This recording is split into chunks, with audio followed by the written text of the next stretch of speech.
Bienvenue à Horreur Québec, le balado. Donc, bienvenue à ce nouvel épisode de Horreur Québec, le balado, avec un épisode vraiment spécial ce mois-ci. On va parler de Conjuring, la saga Conjuring, la grande saga milliardaire qui a rapporté des millions de profits à Warner. Mais avant tout, avant de se lancer dans le cœur du sujet, on a les nouvelles comme d'habitude. Et comme d'habitude, pour ce segment-ci, je suis accompagné de Chloé. Salut Chloé. Allô? Et bien sûr de Eric, notre Pierre Bruno Maison. Hey! Oh, j'aime ça. J'aime ça. Tu feras... Écoute, autant que moi, je cherchais qui prendre à chaque fois, j'aimerais ça que tu te lances un défi de m'introduire différemment. Mais allô? Salut. Comment ça va, vous deux? Ça va bien, toi? Oui, ça va bien. Toujours un plaisir d'être avec vous. On le dit pas assez souvent. Ouais. C'est vrai. Hey, juste avant que je commence les petites nouvelles, est-ce que je peux faire une petite mention? Tu sais, c'est quoi le... J'oublie, j'ai un trou, là. À la fin de vos podcasts, des fois, vous avez des petites suggestions. Oui, des recours, nos recommandations. Vos recommandations. J'ai une petite recommandation. Je peux-tu me permettre? Ah oui, je peux me permettre ça. Ben oui, vas-y. C'est mon segment. Vous n'avez rien à dire. Ma critique n'est pas encore sortie. Écoute, c'est une exclusivité. Je vais faire ça très court parce que vous lirez mon texte. Mais je vous recommande fortement la dernière saison de Castlevania, la quatrième. Donc, et la finale. Si vous n'avez jamais écouté ça, même si vous n'avez jamais joué aux jeux vidéo, on s'en fout. Allez écouter ça, c'est magnifique, c'est du pur bonbon. Moi, je capote là-dessus. C'est un peu comme à la Games of Thrones, c'est très mature, là. Je veux dire, Chloé, écoute pas ça avec ta fille. Vraiment, vraiment pas. C'est gore, ça parle de cul. C'est pas. Oui, écoute, étonnamment, il y a des longues discussions pas très subtiles sur certaines formes chez les gentils monsieur. Donc, oui. Mais, tu sais, honnêtement, c'est sûr que si vous êtes fan, vous l'avez déjà écouté, mais sinon, garochez-vous là-dessus, sur Netflix. C'est du pas bonbon, mais vous lirez ma critique en profondeur sur Horreur Québec, toujours. Parfait, on va faire ça. Hey, merci. Écoute, moi, j'aimerais ça avoir une dissertation sur votre opinion là-dessus. Le prochain podcast. C'est bon, on va garder ça en note. Hey, je vais commencer vite avec les petites nouvelles. En fait, je vais commencer avec deux séries. Une que j'adore et une que j'ai vraiment moins aimée. OK. C'est bon, ouais? Oh oui. Je commence avec celle que j'adore, évidemment. American Horror Story, êtes-vous des fans? Ouais. Cool! Ah, écoute, j'avais peur que vous me disiez non. Ben, je les ai pas toutes vues encore, là. Mais je l'ai vu assez d'épisodes pour dire que oui, j'aime bien ça. Oui, c'est ça. Moi non plus, je n'ai pas tout écouté les saisons. J'ai lâché un petit peu à la 5e. Mais ouais, je reste... Elle est bonne. En plus, Hôtel, avec Lady Gaga, elle est tellement bonne. Oui, mais bonne. Je sais qu'elle est bonne. C'est pas qu'elle n'est pas bonne, c'est juste... Le timing n'était pas bon pour moi, mais ouais, c'est ça. Correct. Moi, écoute, j'ai un petit aveu à vous faire. La seule saison que je n'ai pas terminée, c'est Freak Show, c'est la 4e. C'était pas pour moi, je sais pas, ça marchait pas, mais j'ai tout pris les autres. Et ma préférée, c'est la 6e, dont j'ai oublié le titre, le Roanoke, si je me trompe pas. Ouais, c'est ça. Roanoke. Ouais, elle, j'ai capoté ma vie. C'est excellent. Bref, ben écoute, on n'a pas un, mais deux trucs d'American Horror Story qui s'en viennent. OK. En fait, la saison 10, intitulée American Horror Story Double Feature, va débuter sur les ondes de FX le 25 août prochain. Et ça va se conclure, dans le fond, ils vont synchroniser ça avec l'Halloween. Quel beau timing. Ben oui. Oui. C'est parfait. Puis, en fait, il va y avoir deux récits. C'est un à la mer et un à la plage. Ah! OK. J'ai hâte de voir ça. Moi, ça me titille un peu. Et la nouveauté cette année, c'est que le 15 juillet, sur FX en Hulu, je sais pas si j'imagine qu'on va avoir accès à ça ici sur FX, j'ose espérer. C'est American Horror Stories avec un S à la fin. Avec un S. 7 épisodes autonomes d'1 heure qui sont prévus. pour le spin-off. Ça va explorer les mythes, légendes et traditions de l'horreur. OK. Il y a un acteur, Kevin McHale de Glee, confirmé. Charles Melton de Riverdale, Oh, OK. moi, je n'ai pas suivi la série, donc je ne connais pas. Et fait intéressant, Sarah Paulson, qui est Ah! oui, elle va réaliser un des épisodes. Ah, cool! Ah! Ouais. Moi, tu me dis Sarah Paulson, puis je suis Ah, in. je sais. Ouais. Je sais, j'ai récemment, les 3 premières saisons sont disponibles sur Disney+. Mhm. Donc, si vous êtes abonné. Et mon chum les a réécoutés et de revoir Sarah Paulson dans les premières, Ah ouais. c'est magnifique. J'ai oublié de mentionner par contre, là, je reviens à American Horror Story Double Feature. Ouais. Sarah Paulson va être dedans. Ah, OK. cool! La grosse bien. nouveauté, Macaulay Culkin. Ah! Moi, je suis excité, là. Ben, Êtes-vous excité? certain. Ben oui. Ah, ben, ouais, Ça fait un bout qu'on l'a pas vu au cinéma depuis qu'il a, mettons, eu sa puberté. On l'a plus beaucoup vu au cinéma. J'adore ça. Oui, effectivement. Écoute, il y a des gars, tu sais, des mêmes noms qui reviennent, là, les habitués. Evan Peters, Mhm. Kathy Bates. Je suis Ouais. tellement content qu'elle soit là. C'est tout le temps un plaisir.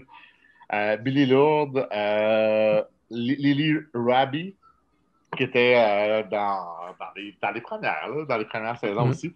Donc, je vais juste rappeler les dates parce que là, écoute, pour que rien vous manque, American Horror Story Double Feature, c'est le 25 août prochain sur FX. Et American Horror Stories, c'est le 15 juillet prochain. Donc, on est bien excités. Très excité. Écoute, on se peut plus, hein? Bref, la deuxième nouvelle que je vais vous parler d'une série que j'ai vraiment moins aimé, mais bon, je sais qu'il y a plusieurs personnes qui l'ont beaucoup aimé. C'est Patrick Sénécal présente. Ouais. Oui. Nous, on était dans ceux qui l'avaient aimé, justement. Là. Ouais. Je sais, écoute, je vous respecte tellement. Bref, je vous juge, mais je vous respecte.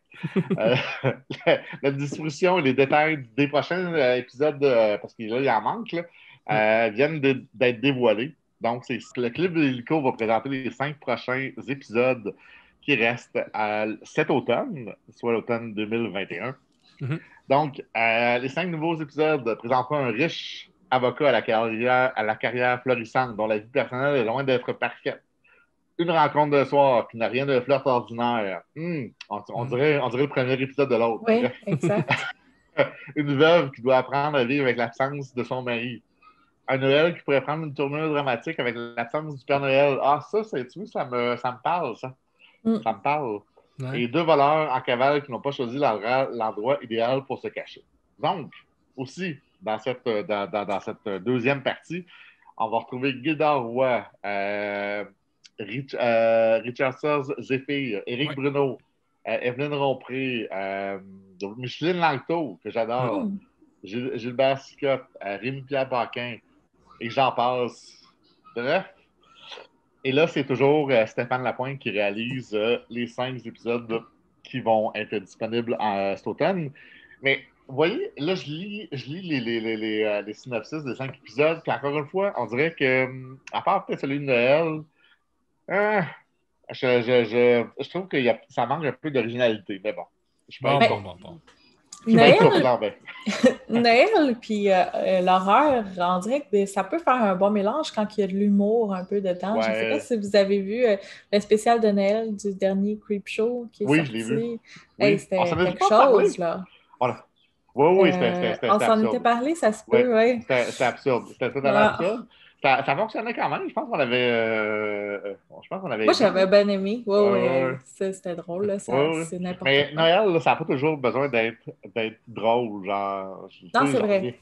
On pense à Black Christmas qui n'est pas nécessairement très drôle. Oui, ou ça sinon, celui qui était passé à Fantasia, Better Watch Out aussi, qui n'est pas drôle du tout, mais qui est excellent. Tout à fait. Mais tu sais, vous autres, est-ce que vous qui avez aimé la première partie, est-ce que vous êtes enthousiaste? Ben oui, moi, je vais me reprendre un mois de Club Illico. Après Ouais. mon mois dernier que j'ai lâché tout de suite après. La tactique pour appâter les gens n'a pas marché complètement, mais je vais me reprendre d'autres mois pour Patrick Sénécal. Oui, Toi aussi, exactement. Chloé? Puis, oui, puis je vais essayer au moins d'écouter Victor Lessard cette fois-ci, là, que je voulais écouter puis que j'ai pas, en tout cas, exploré un petit peu plus le club illico là, parce que j'avais pas eu le temps trop la première fois. D'accord. Moi, je souhaite seulement que les introductions soient un peu meilleures. Mais bon, on s'en reparlera. On s'en reparlera, effectivement. Qu'est-ce que tu veux? Et je vais finir avec les nouveautés DVD, Blu-ray à se procurer dans ce mois. Écoute, il va faire chaud du juin. Nous, ici au Québec, il va faire chaud. Fait que si vous voulez vous refroidir, pourquoi pas vous acheter quelques films? Vous me dites, vous m'interrompez si vous les avez vus ou pas, mais j'en ai vu pas. On a The Stylist qui est sorti en 2020 de Jill Digan. En tout cas, bref, The Stylist. Qui est dérivé d'un short qui était excellent d'ailleurs. Ah, ok, cool. Un court-métrage, oui. Cool. Ben, écoute, ça me donne envie de le voir dans ce cas-là. Et là, le 15 juin, vous avez Godzilla versus Kong, que je n'ai pas vu. Écoute, en 4K, Ultra HD, tout le kit, tout ce que tu veux. Il y a même un coffret réunissant les 3 films. Ah, parce qu'on va rappeler que vous avez... Legendary. Ouais, on va rappeler que vous avez fait un spécial le mois passé, si je me souviens bien. Il y a 2 mois, ouais, sur Godzilla, ouais. On encourage les gens à les réécouter cet épisode-là ou les découvrir si vous les habitez. Ben, tout à fait. Puis, ben voilà, en même temps, ça va peut-être vous donner le goût de les acheter. Ouais. Il y a un film canadien, Anything for Jackson, qui a passé à Fantasia l'année passée, qui est excellent, de Justin G. Dick. J'espère que je le prononce bien, c'est bien Dick. Bref, c'est un couple de personnes âgées qui tentent de faire revenir leur petit-fils mort. Moi, j'ai adoré ça. Moi, ça a été une des surprises de Fantasia. Non, je vais mettre ça sur ma liste. Ah, ok. Tu l'avais pas vu. Est-ce que Chloé, toi, tu l'as vu? Non plus. Non plus. Ah, come on. C'est votre devoir. Parfait. Le 22 juin. Et là, c'est à vos risques et périls. The Unholy d'Evan Spiliotopoulos. Je pense que je l'ai lu. Qui est sorti il y a quelques semaines ou peut-être 1 ou 2 mois de ça, que j'ai eu le malheur de voir au cinéma. Ouais. Qui est très, très, très, très ordinaire avec Jeffrey Dean Morgan, qui sont... Lui, il s'en tire quand même pas pire, mais le reste, là, c'est vraiment mauvais. C'est du festival de clichés. Mais bon, si vous êtes fan de films religieux, ben peut-être que ça va vous titiller, mais de grâce, ne payez pas 20$ pour le DVD, louez-le ou... Attendez qu'il passe à TVA dimanche après-midi, il pleut. Et oui, ben, en tout cas, est-ce que je suis le seul qui l'a vu, j'imagine? Ouais, je l'avais raté, moi, dans la brève période où c'est que ça était ouverte. Ouais, mais c'est ça l'affaire, c'est que là, écoute, je sais pas pourquoi je me justifie. J'ai vu ça au cinéma parce qu'il n'y avait rien d'autre d'horreur. Ben oui. Des cinémas venaient de rouvrir à temps de pandémie. Là, donc, c'est ça. J'ai pas été chanceux. Et pour les fans de Dario Argento, il y a The Bird with the Crystal Plumage en 4K Ultra HD qui sort le 29 juin. Un très beau coffret. Donc, si vous êtes fan, pitchez-vous. Puis il va faire chaud, fait que restez-en à l'air climatisé. Ouais. Bonne idée. Pour vous regarder un bon Argento. Oui, mais puis celui-là, je ne l'ai pas vu. Non. Shame on me. Raison de plus pour te le procurer. Ben, je sais. Bref, c'était mes petites nouvelles du mois de juin. À ce mois chaud et humide. Bref, on se revoit bientôt, mes chers. Oui, merci encore pour tout, Eric. Hey, ça me fait tellement plaisir. À bientôt. À bientôt. C'est maintenant l'heure de notre segment de discussion sur la saga de Conjuring. On a le grand honneur d'avoir le dieu de l'horreur avec nous, M. Marc Boisclair, rédacteur en chef de Horreur Québec, ainsi que Jordan Larrivée, qui est un de nos collaborateurs aussi chez Horreur Québec. Bonjour à vous deux. Allô Chloé, allô Raphaël. Salut. Hey, pour vrai, je suis super excité d'être. C'est quoi, épisode 4, 5? 5. 5? Mais puis, en tout cas, j'avais vraiment hâte de venir faire mon tour là, pour venir jaser avec vous autres. Puis je suis très honoré de pouvoir faire mon introduction en parlant de Conjuring, qui est une saga que j'adore. Je pense que Jordan aussi, Ben moi aussi, écoutez, on ne mettra pas la charrette devant les bœufs, mais je pense qu'on a tous adoré Conjuring. Moi, je suis un fan de films de fantômes. Pour la petite histoire très rapide, ça fait pas longtemps que je suis collaborateur à Horreur Québec, mais je me plais avec vous. Donc, c'est un plaisir aujourd'hui de participer à cette discussion. Ah, c'est Super. gentil. Fait que dans le fond, le principe de la discussion, on va se faire ça en 2 temps. Dans le fond, en fait, on va monter les films en ordre chronologique avec leur sortie, en parlant des cas derrière l'histoire des films, puis parlant des films ensuite en tant que tel. Puis on va terminer avec nos impressions sur la dernière sortie, Conjuring 3, The Devil Made Me Do It, qui est sorti tout récemment et qu'on a pu voir tous avant l'enregistrement de cet épisode. Mm-hmm.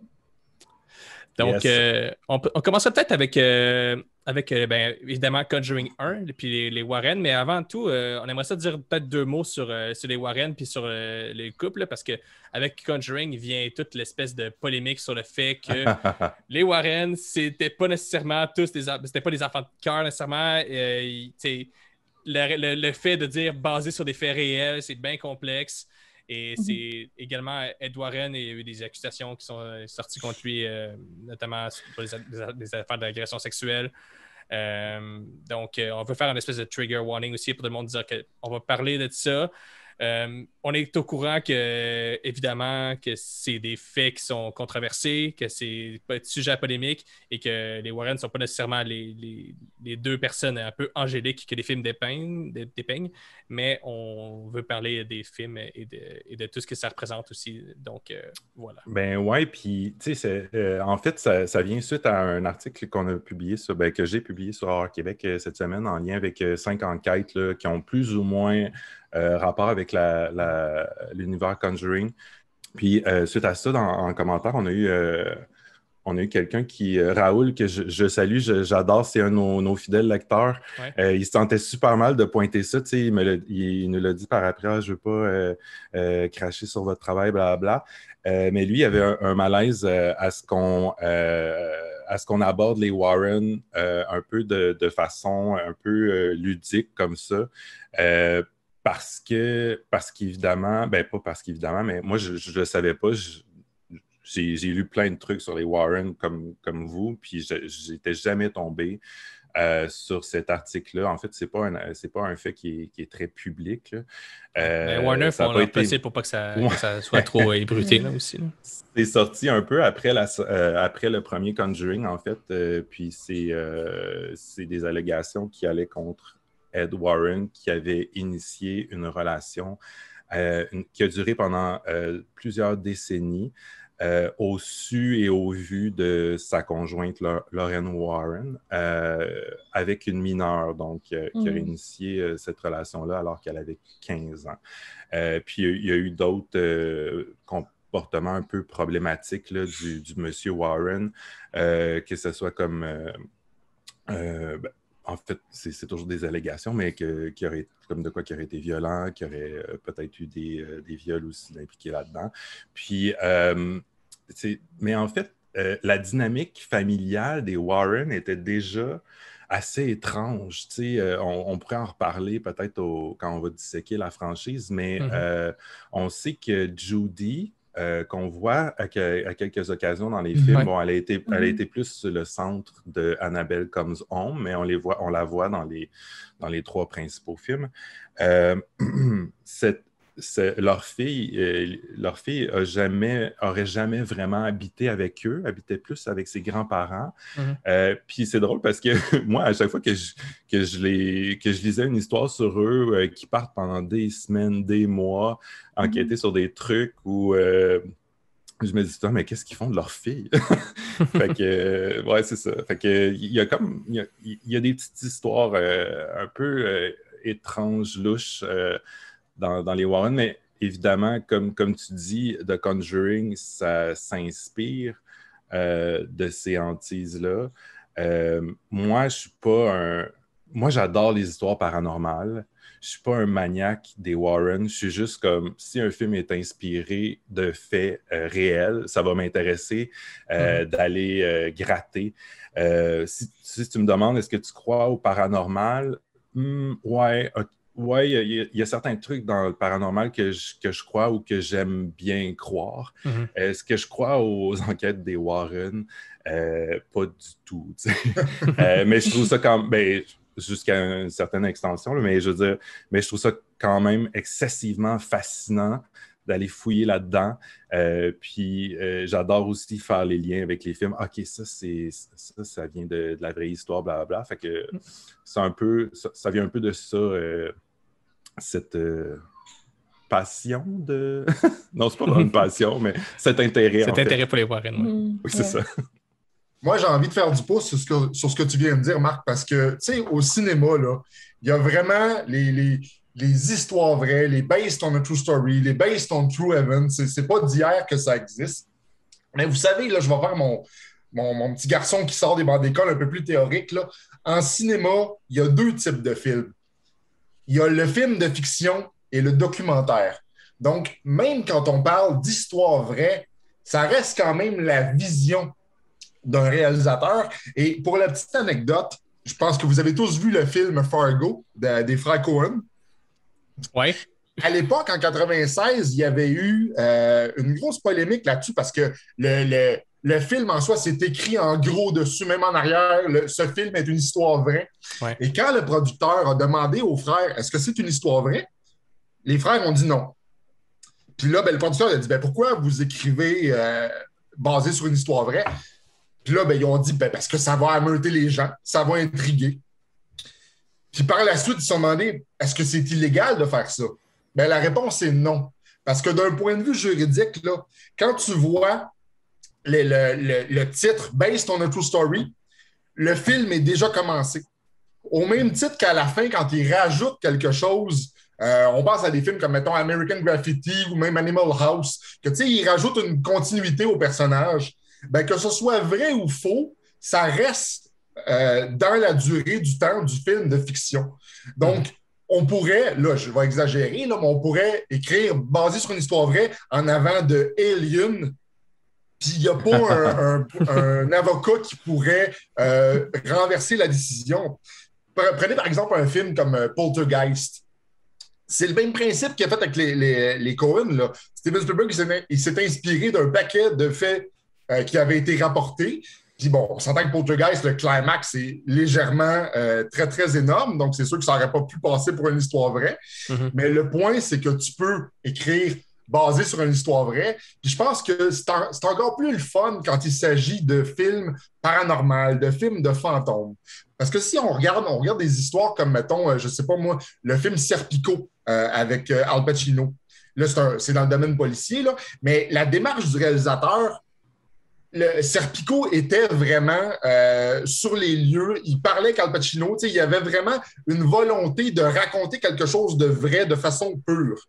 Avec les Conjuring, je pense qu'on joue beaucoup sur le côté, on va en parler, mais qu'on parle du premier film, le côté empathique envers ce couple-là, envers les familles.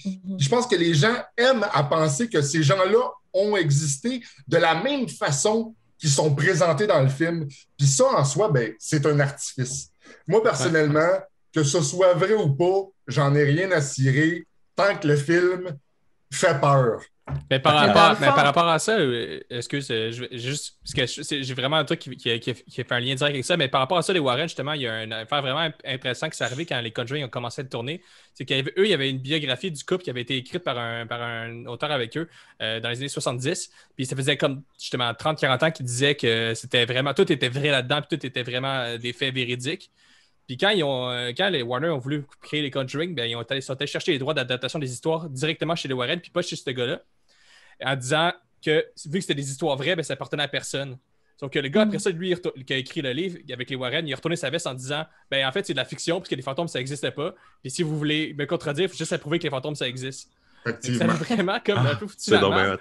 Ouais, puis finalement ça s'est jamais rendu en cours. Ils ont eu une entente, là, sûrement qu'ils ont versé un montant assez coquet à cet auteur-là. Mais ouais, il y a vraiment quelque chose de fascinant par rapport à ça.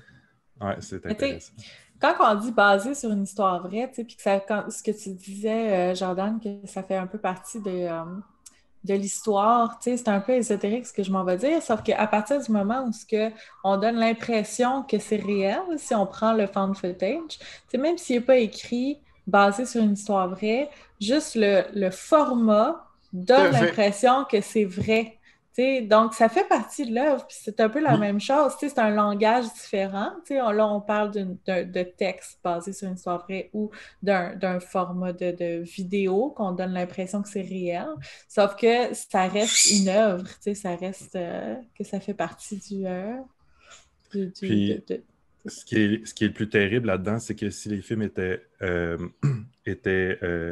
inspirés à 100% le plus fidèlement possible aux histoires d'origine, ce serait des films très ennuyeux, des flops box-office, parce que les histoires de base, ça reste quand même des histoires de hantise comme on en entend parler depuis.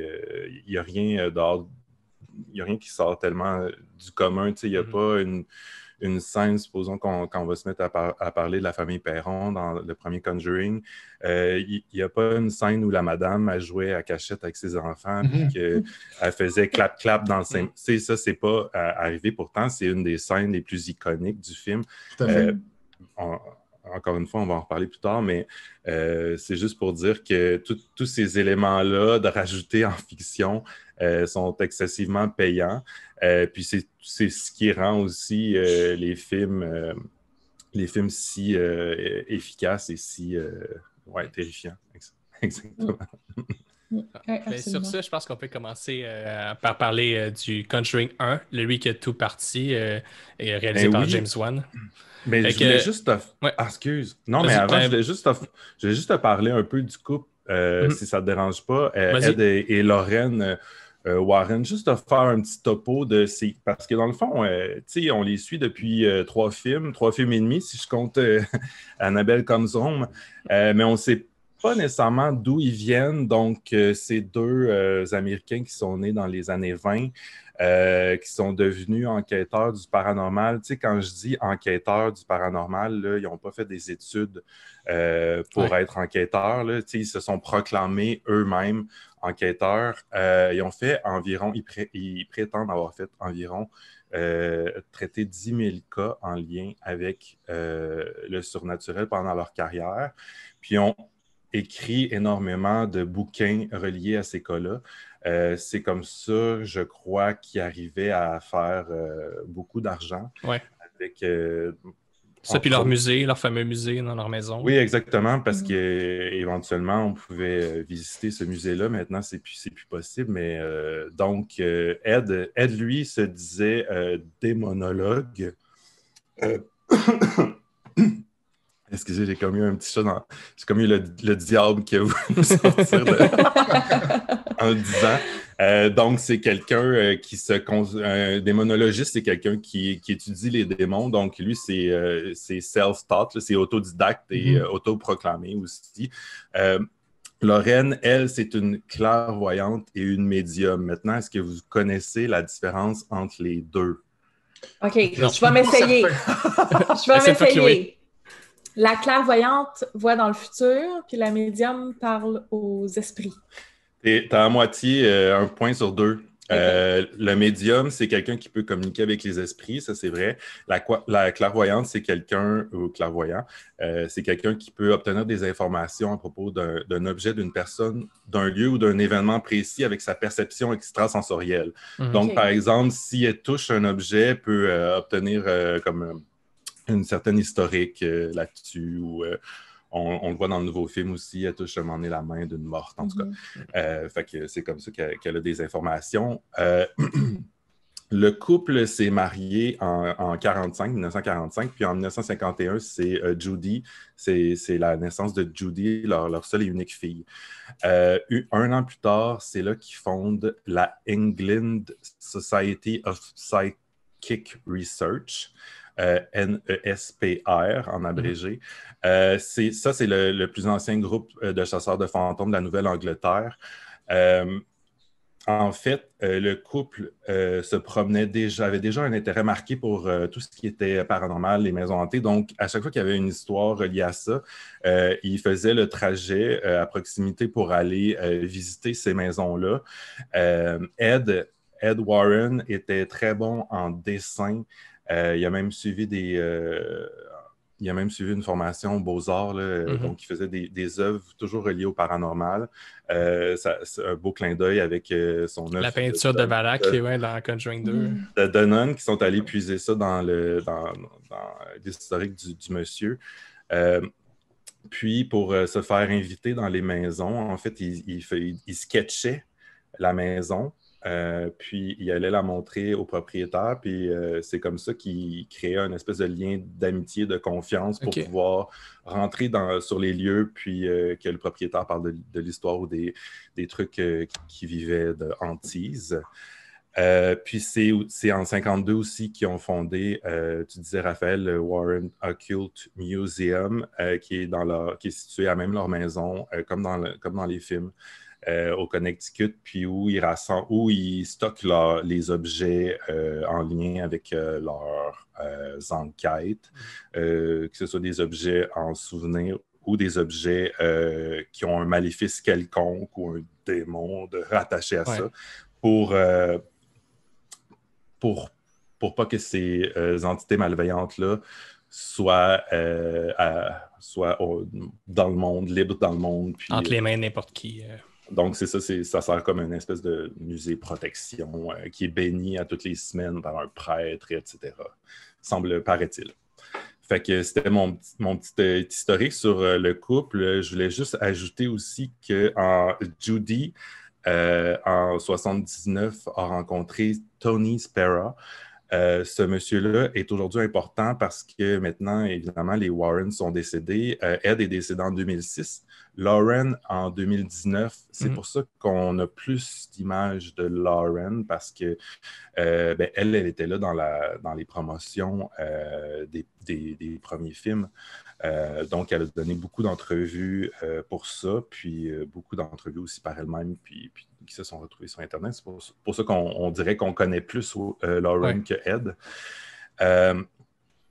Puis Tony Spera, qui est un fanatique de paranormal aussi, qui aujourd'hui a repris la société des Warren ainsi que leur musée et toute la succession des Warren. Donc, en fait, si je peux me permettre un petit commentaire éditorial, le monsieur il a repris ça, mais il a tout remis aussi à son nom. Donc, c'est comme si le site, exemple, le site des Warren, ça n'existe plus vraiment, c'est le site de Tony Spera. Je trouve un peu... le monsieur a l'air un peu opportuniste. Là. Il a capitalisé sur la famille, finalement. Oui, puis c'est lui qui s'occupe aussi de la chaîne YouTube que je suis régulièrement parce que c'est comme la chaîne YouTube de Ed et Lorraine Warren, mais c'est Tony Spera qui s'en occupe maintenant. Puis c'est pas son métier, mettons. C'est difficile un peu, les images, puis tout ça. Fait que... mais donc, c'était juste pour donner son nom parce qu'il est aujourd'hui important dans l'histoire des Warren. Si on fait des recherches sur le couple, on va le voir popper, j'imagine. Exact. Cool. Ben, merci pour la présentation. Pour vrai, c'était full instructif. On a appris beaucoup sur les débuts du couple et tout ça.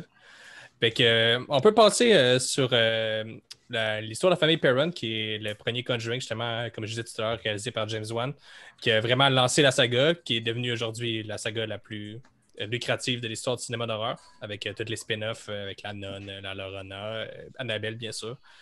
Donc, on pourrait commencer avec peut-être un aperçu de... C'est basé sur quoi exactement Conjuring 1? Marc, je pense que tu avais fait un petit peu de recherche.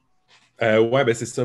Donc, dans The Conjuring 1, on se retrouve au début des années 70 dans une petite ferme du Rhode Island avec la famille Perron. Donc, la famille Perron, c'est la mère qui est Caroline, le père qui est Roger et leurs 5 filles qui emménagent sur les lieux dans cette petite ferme-là. Puis, au fur et à mesure des jours, il y a des phénomènes étranges qui commencent à se produire tranquillement. C'est souvent le modus operandi des trucs surnaturels. Donc, il y a des choses qui se déplacent, qui disparaissent. On parle du balai, des jouets, des sons étranges qui se font entendre. Ensuite, on parle de lits qui bougent et qui lévitent. Les filles disent voir aussi des esprits alentour de la maison.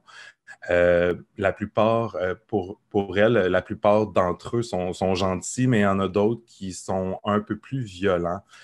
La mère, suite à ça, la mère décide de faire des recherches sur la demeure, puis découvre que c'est une femme qui a appartenu à la même famille pendant 8 générations. Okay. Puis étrangement, ces gens-là sont tous décédés dans des circonstances vraiment nébuleuses. On parle d'enfants et d'hommes qui ont été retrouvés noyés dans l'étang sur le domaine, de gens qui se sont suicidés pendus dans le grenier et dans la grange, de viols, etc. Donc, c'est comme... Je sais pas, cette ferme-là, ça a vraiment pas l'air super joyeux. Non, effectivement, il y a une histoire. Au niveau des études patrimoniales, ça devait être un peu déprimant. Puis, il y a une femme nommée Bathsheba Sherman qui aurait vécu sur les lieux dans le milieu des années 1800. Une femme qui était de réputation sataniste. Qui aurait été aussi responsable de quelques décès dans les environs, dont celle d'un enfant mort sous sa garde qui aurait été retrouvé la tête littéralement empalée là, d'un objet. Ouais, fait que c'est assez sinistre comme. Évidemment, il n'y a pas vraiment de preuves. Là, on parle des années 1800, il n'y a aucune preuve qui montre que c'est elle qui était responsable de ces meurtres-là, mais c'est les cancans du village. Puis, c'est cet esprit-là qui est représenté dans le film de Conjuring, là, l'espèce de sorcière avec les cheveux ébouriffés là, qui est un moment donné au-dessus de la commode, puis tout ça. Donc, c'est de elle que s'inspire ce personnage-là. Les Warren, non, mais en fait, les Perron, en fait, étaient persuadés que c'était cet esprit-là aussi qui les tourmentait. Quand les Warren sont venus, ils ont contacté les Warren qui sont venus enquêter à plusieurs reprises sur place. Puis, il n'y a pas eu de cas où ils ont dû exorciser Caroline, mais par contre, durant une séance de spiritisme, Caroline est devenue sous l'emprise de cet esprit-là, puis parlait dans d'autres langues et on pouvait voir sa chaise léviter du sol. Ce qui est assez cocasse, c'est que quand ce phénomène-là est arrivé, Roger, son mari, a chassé les Warren de la propriété en craignant pour la sécurité de sa femme. Donc, c'est un peu comme ça que s'est conclue cette enquête des Warren. Ouais. Donc, c'est ça. C'est comme ça que s'ouvre le film. Ils se sont fait mettre à la porte, finalement. Ah. Ben oui. C'est intéressant. Ben, pour parler du film, justement, à la lumière de ce que tu viens de raconter, justement, ils ont pris une route assez différente. C'est qu'on a vraiment choisi de montrer les Warren comme étant comme justement l'espèce d'équipe un peu de super-héros qui viennent intervenir et qui viennent chasser le mal. Mm-hmm. C'est intéressant. Puis par rapport au film, est-ce que vous avez des choses à dire? Comme, mettons, Jordan, est-ce que tu as une opinion sur donc, moi, ce que j'ai vraiment aimé du premier Conjuring, on pourra parler de deux autres par la suite, mais le premier, c'est que, bon, dès le départ, là, il y a comme après l'intro, après le titre et tout ça, avant qu'il y ait le premier contact, avant que la famille rencontre les Warren, donc on est dans l'acte 1 toujours, il y a comme une espèce de... L'acte 1 est comme en 3 parties, c'est-à-dire que 3 fois, on appuie, si je peux dire, sur le bouton empathie, parce que la première manifestation du mal, c'est quand le chien qui ressemble à Lassie meurt. Mm-hmm. Donc là, on est on a de la peine pour le toutou. Après ça, la deuxième fois, l'enfant sort en panique, on l'entend crier, puis là, il dit à ses parents, l'entité m'a dit qu'il voulait attaquer ma famille.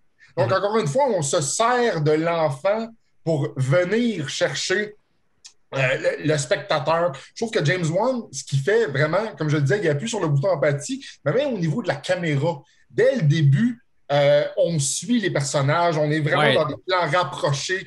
Puis la scène d'introduction, ce qui dérange, c'est un gros plan séquence ultra compliqué qui passe en dessous de plein d'affaires. Là. Tout à fait. La caméra est très près des protagonistes. Tu sais, quand il y a quelqu'un qui sourit, on voit très bien son rire. Quand il y a une petite fille apeurée, on voit vraiment le visage. Et je pense qu'il joue beaucoup là-dessus, en particulier sur les enfants, même au niveau de la suite, là, on pourrait y revenir.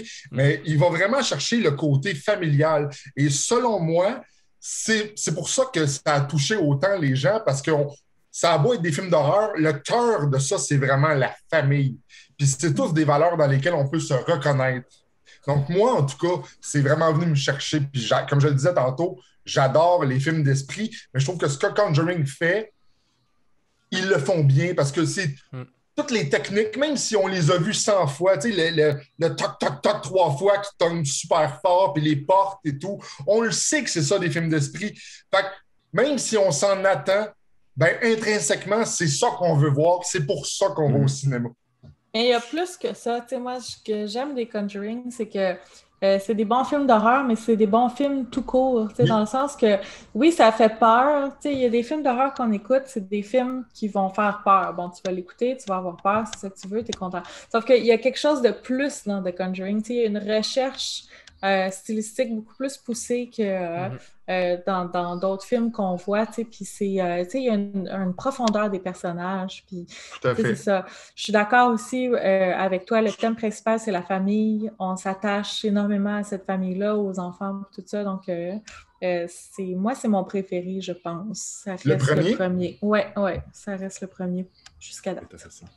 C'est drôle parce que, tu sais, on parle de la famille, mais dans le 2, c'est carrément une mère monoparentale, mais dans le premier, le père il semble aussi, il est très absent, en tout cas, du scénario. C'est un routier ou on ne sait pas, il n'est pas souvent à la maison, donc on a quand même l'impression d'avoir affaire à une famille, une mère monoparentale qui est prise avec ça, qui doit gérer la situation avec ses 4 filles ou ses 5 filles. Puis on parle du style de James Wan. En fait, c'est James Wan, il réussit à orchestrer des scènes d'angoisse de manière excessivement habile dans ces films-là. Puis il l'avait fait déjà 3 ans auparavant avec son premier Insidious.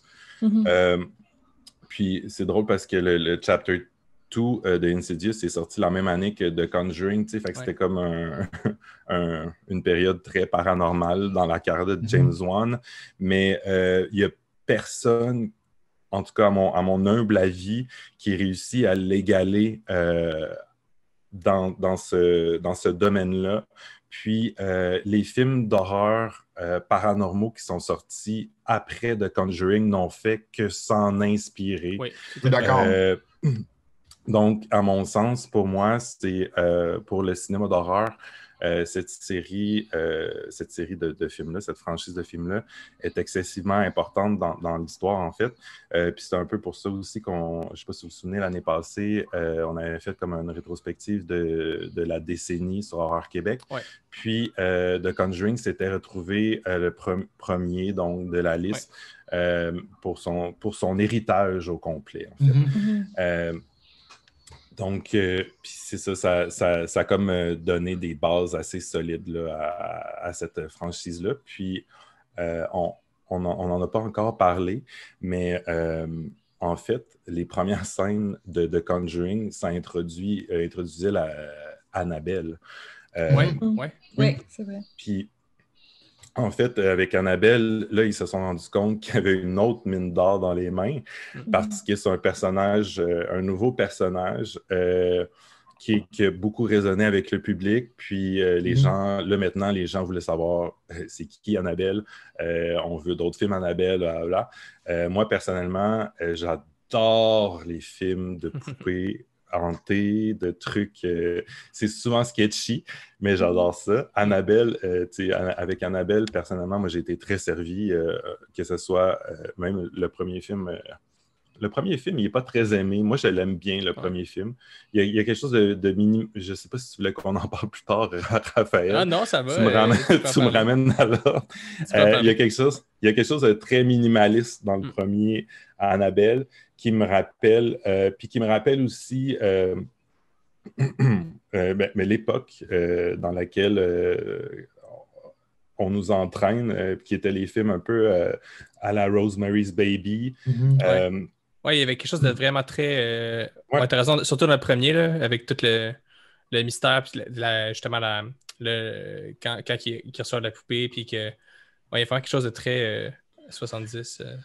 Puis le premier film de la série Annabelle exploitait cette espèce de... Parce que au départ, en fait, Annabelle n'est jamais possédée. C'est une entité démoniaque qui s'en sert littéralement comme marionnette.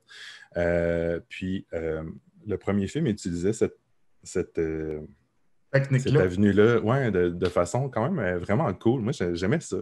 Voir l'espèce de démon en arrière, là, puis tout ça. Je trouvais ça creepy. Mais excuse, on peut non, mais pour conclure, en fait, sur la mise en scène de James Wan, je voulais juste ajouter un truc, là, c'est... Tu parlais de sa maîtrise justement pour le suspense, puis moi je trouve que ça se voit vraiment dans sa maîtrise du jump scare.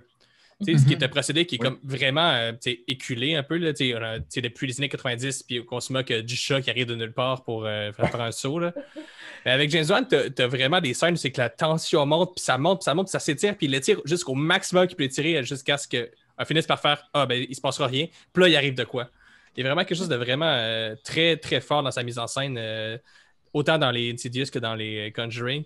Puis justement, on parle de la scène emblématique du clap-clap. Il y a quelque chose de très proche de ça dans cette scène-là. Elle arrive dans le cave, elle allume son allumette, il n'y a rien, il ne se passe pas de bruit. On pense que, peut-être que... Mais on est comme tendu à cause qu'elle est comme affermée, mais là, tout d'un coup, au moment où on s'y attend comme presque plus, ben, le clap-clap arrive. Il y a plein de scènes comme ça dans le 2 aussi. Il y a vraiment quelque chose de très fort à ce niveau-là.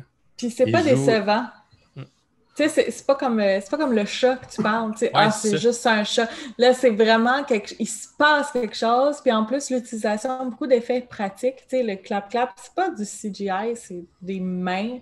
Il y a beaucoup de maquillage, c'est des vrais gens. Moi, c'est ça qui me fait encore plus peur, je trouve. Tu sais, le CGI, tu le vois, puis tout ça, mais un maquillage, quand c'est bien fait, tu sais, je pense à Sinister. Hey, il fait-tu peur, le Boogeyman, là? Je m'excuse, là. Tu le vois que c'est un vrai monsieur, mais c'est terrifiant, là. Moi, c'est ça qui me fait peur. Beaucoup plus que, le CGI, mais on en reparlera pour le 2. Et avec les jumpscares, il joue beaucoup aussi avec nos attentes puis notre perception de l'espace dans un film. Là, évidemment, je me les ai toutes retapées pour ce truc-là. Puis on dirait que je rêve de Conjuring la nuit. Trop de Conjuring.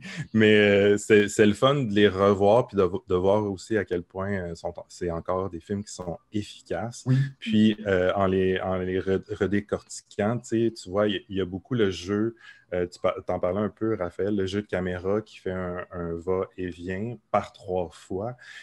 Supposons comme la première fois qu'on voit The Nun dans The Conjuring 2 est dans un miroir. Donc, Vera Farmiga, son personnage se tourne en arrière pour voir s'il y a quelqu'un. Il n'y a personne. On se retourne vers le miroir, est un petit peu plus près dans le miroir. Se retourne en arrière, se retourne en avant au miroir, mais là, elle n'est plus dans le miroir, elle est comme en face d'elle. Mais on s'attendait tous à ce qu'elle soit encore dans le miroir. Fait que il fait des petites combines comme ça qui sont vraiment super créatives et efficaces pour tous ces jumpscares. Mais aussi, outre ça, je pense qu'il y a vraiment une maîtrise de l'ambiance, puis aussi de l'ambiance sonore. Il sait exactement où placer l'espèce de son. tu parlais, Chloé, Insidious, quand on voit l'espèce de boogeyman pour la première fois qui est au-dessus du berceau de bébé, là, je ne sais pas si tu te souviens de cette scène-là. Oui. Moi, je m'en souvenais toute ma vie. Mais quand tu regardes, parce que je pense que c'est une des scènes qui m'a le plus terrorisé. Ouais, ça va glacer le sang, moi aussi. Là. Mais il y a quelque chose dans cette scène-là qui est comme complètement pas typique des films d'horreur parce que normalement dans un film d'horreur, la scène aurait commencé tout de suite avec l'espèce de bang. Sauf que lui nous laisse voir le boogeyman, puis le bang arrive comme 2 secondes. Fait que là, ton cerveau a comme un 2 secondes. Hey, il y a quelque chose qui ne marche pas dans cette scène-là. Fuck, man, il y a quelqu'un en arrière du. Puis là, c'est là que tu entends le bang, puis là, tu fais un double saut qui est encore plus payant, je trouve. Puis bon, donc ça fait partie un peu de son génie, puis aussi de sa connaissance du genre. J'ajouterais aussi, là, on parlait beaucoup de technique, mais au niveau du scénario, moi, ce que j'ai aimé, c'est que au niveau de la profondeur, il prend son temps. Je pense que le premier film, vous me corrigerez si je me trompe, ça dure pas tout à fait 2 heures, ça dure 1h50. Et ça doit prendre à peu près un bon 50 minutes là, avant que les Warren arrivent avec la famille. Donc, avant que tout ça se rencontre, on a le temps d'apprécier les enfants, on a le temps d'apprécier les parents. Donc, quand les héros, les protagonistes du film arrivent, on est déjà très empathique. La situation, on la connaît bien. Donc, le héros arrive, puis il est déjà à moitié le sauveur. Il est déjà valeureux avant même qu'il se passe quelque chose. Puis ça aussi, ça fait partie, je pense, du savoir-faire de James Wan. Il sait comment amener les personnages. Tout à fait. Puis que je propose qu'on passe tout de suite au cas Enfield de Conjuring 2. Marc, est-ce que tu as quelque chose à dire sur l'implication des Warren dans le cas Enfield? Ça, c'est assez spécial. En fait, tu l'as dit, The Conjuring 2 s'inspire du cas du poltergeist d'Enfield qui s'est passé à la fin des années 70 à Londres. Donc, c'est un peu touché parce que les Warren n'ont pas vraiment investigué ce cas-là. Il y a deux sources. Là. Il y a une source qui dit qu'ils se sont pointés, parce qu'eux, évidemment, c'était quand même un petit voyage, là, aller à Londres. Il y a une source qui dit qu'ils se sont pointés sur place comme pas annoncés, puis qui ont juste comme frappé à la porte de la maison pour se rentrer, puis qui se sont vus refuser l'accès. Puis il y a une autre source qui dit qu'ils ont été là pendant juste une journée seulement. Je suis plus enclin à croire qu'ils ont été là pendant une journée. Mais pas plus, parce que quand même, on en parlait, toi puis moi, Raphaël, je me souviens plus quand, la dernière fois qu'on s'est parlé, et, il y a une espèce de réunion entre les deux petites filles de ce cas-là, puis la dame Warren dans les bonus de The Conjuring 2, puis quand tu sais qu'ils n'ont pas vraiment enquêté sur le cas, puis ils semblent se reconnaître, puis avoir un moment d'émotion. Des souvenirs légitimes de « Ah oui, t'étais jeune », puis les deux filles qui sont maintenant rendues des dames lui disent « On t'a jamais… » Ils disent à Lauren « On t'a jamais oublié », etc., etc. Donc, je pense qu'ils ont eu une certaine implication, mais pas plus que ça. Ce qui prouve... C'est ça, dans cette fameuse scène-là, moi, ce que j'avais trouvé fascinant, c'est qu'il y en a une qui joue vraiment le jeu, puis l'autre qui est comme un peu en retrait, puis qui a l'air de comme genre être... Ouais, qui a comme l'air de moins comme embarqué, là, puis tu le sens un peu loin. Mais d'ailleurs, leur site officiel au Warren, qui est Tony Spera, que je parlais tantôt, fait aucune mention de ce cas-là, donc ça prouve... effectivement, qu'il n'y avait peut-être pas grand-chose à dire sur le sujet. Donc, on est avec, cette fois-ci, on disait plutôt une mère monoparentale, Peggy Hodgson, et ses 4 enfants, dont plus particulièrement Margaret, 12 ans, et Janet, 11 ans, qui sont les plus touchés par les phénomènes inexpliqués. C'est un truc qui a débuté, on ne sait trop comment. En fait, encore des bruits suspects dans la chambre des filles. La mère arrive, les filles disent avoir vu une armoire bouger. Évidemment, elle n'y croit pas, mais est ensuite témoin elle-même du phénomène. Donc, l'armoire, ça, c'est une scène qui est recréée dans le film. L'armoire vient bloquer la porte, un peu comme pour les empêcher de sortir ou comme pour les tenir prisonnières. Terrorisée, la famille s'en va se réfugier chez les voisins, puis appelle la police. Ensuite, la police débarque, font la recherche de la maison. Ça aussi, on voit ça dans le film. Puis, la police a vraiment été témoin d'une chaise qui s'est déplacée par elle-même. Donc, mais évidemment, ils n'ont pas pu donner suite à ça, là, parce que qu'est-ce que tu peux faire quand tu es policier? Mais cette intervention-là de la police a comme créé une espèce de battage médiatique autour de l'affaire. L'affaire que les médias ont appelée le Amityville de Londres, juste pour dire à quel point c'était quand même assez gros. Puis tout le monde s'arrachait l'histoire. Écoute, c'était presque du harcèlement pour la famille parce qu'ils ont vécu avec cette histoire de hantise-là pendant 2 ans. Ouais. Il y a le Society for Psychical Research, je m'excuse, mon anglais est fatigué, qui est une société qui étudie les phénomènes paranormaux, mais d'un point de vue scientifique, qui ont envoyé Maurice Grosse et Guy Lyon Playfair, qui sont aussi dépeints dans le film, qui ont resté sur place pendant 18 mois pour documenter les manifestations qu'ils voyaient dans la maison. Eux, ils en ont documenté 2000 manifestations. On parle de billes qui volent, de draps qui virevoltent dans les airs, de brises froides, de flaques d'eau sur le sol, d'apparitions, d'agressions physiques, de graffitis, dysfonctionnements et pannes d'équipements, disparitions et réapparitions d'objets, lévitation et incendies qui s'enflamment et s'éteignent spontanément, de jouets qui volent et qui deviennent brûlants sur place. Donc, c'est juste un petit échantillon de ce qui a été rapporté sur... Chloé, je te vois là. Nous, on enregistre avec Zoom, donc on se voit. Vous ne me voyez pas. Puis je vois la face à Chloé, puis Chloé, elle n'achète pas ça. C'est correct, parce qu'il y a un certain pourcentage de ces manifestations-là qui ont été rapportées comme étant falsifiées par les 2 jeunes filles elles-mêmes, à l'ordre de 2%. Donc, 2% de ces manifestations-là ont été... Donc, sur 2000, on dirait 20.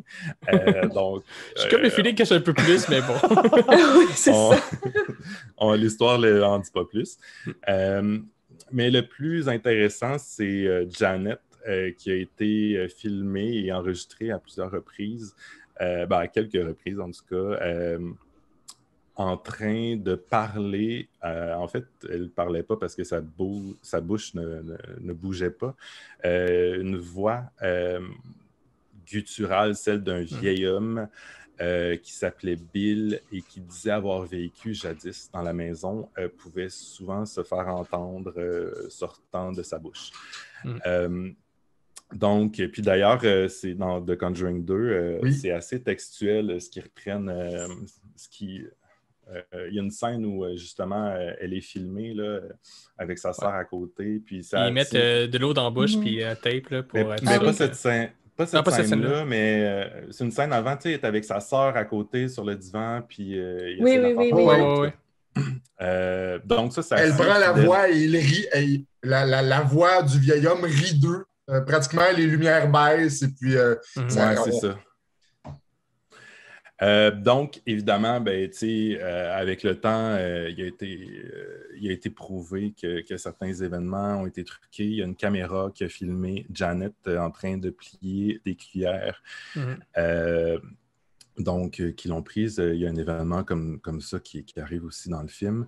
Il y a des gens qui ont un peu étudié le phénomène de la voix, qui ont détecté que c'était probablement un truc de ventriloquisme. Je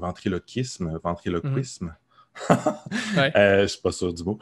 Mais donc, que la jeune fille avait une capacité à parler sans remuer les lèvres. À produire ce genre de voix-là un peu étrange.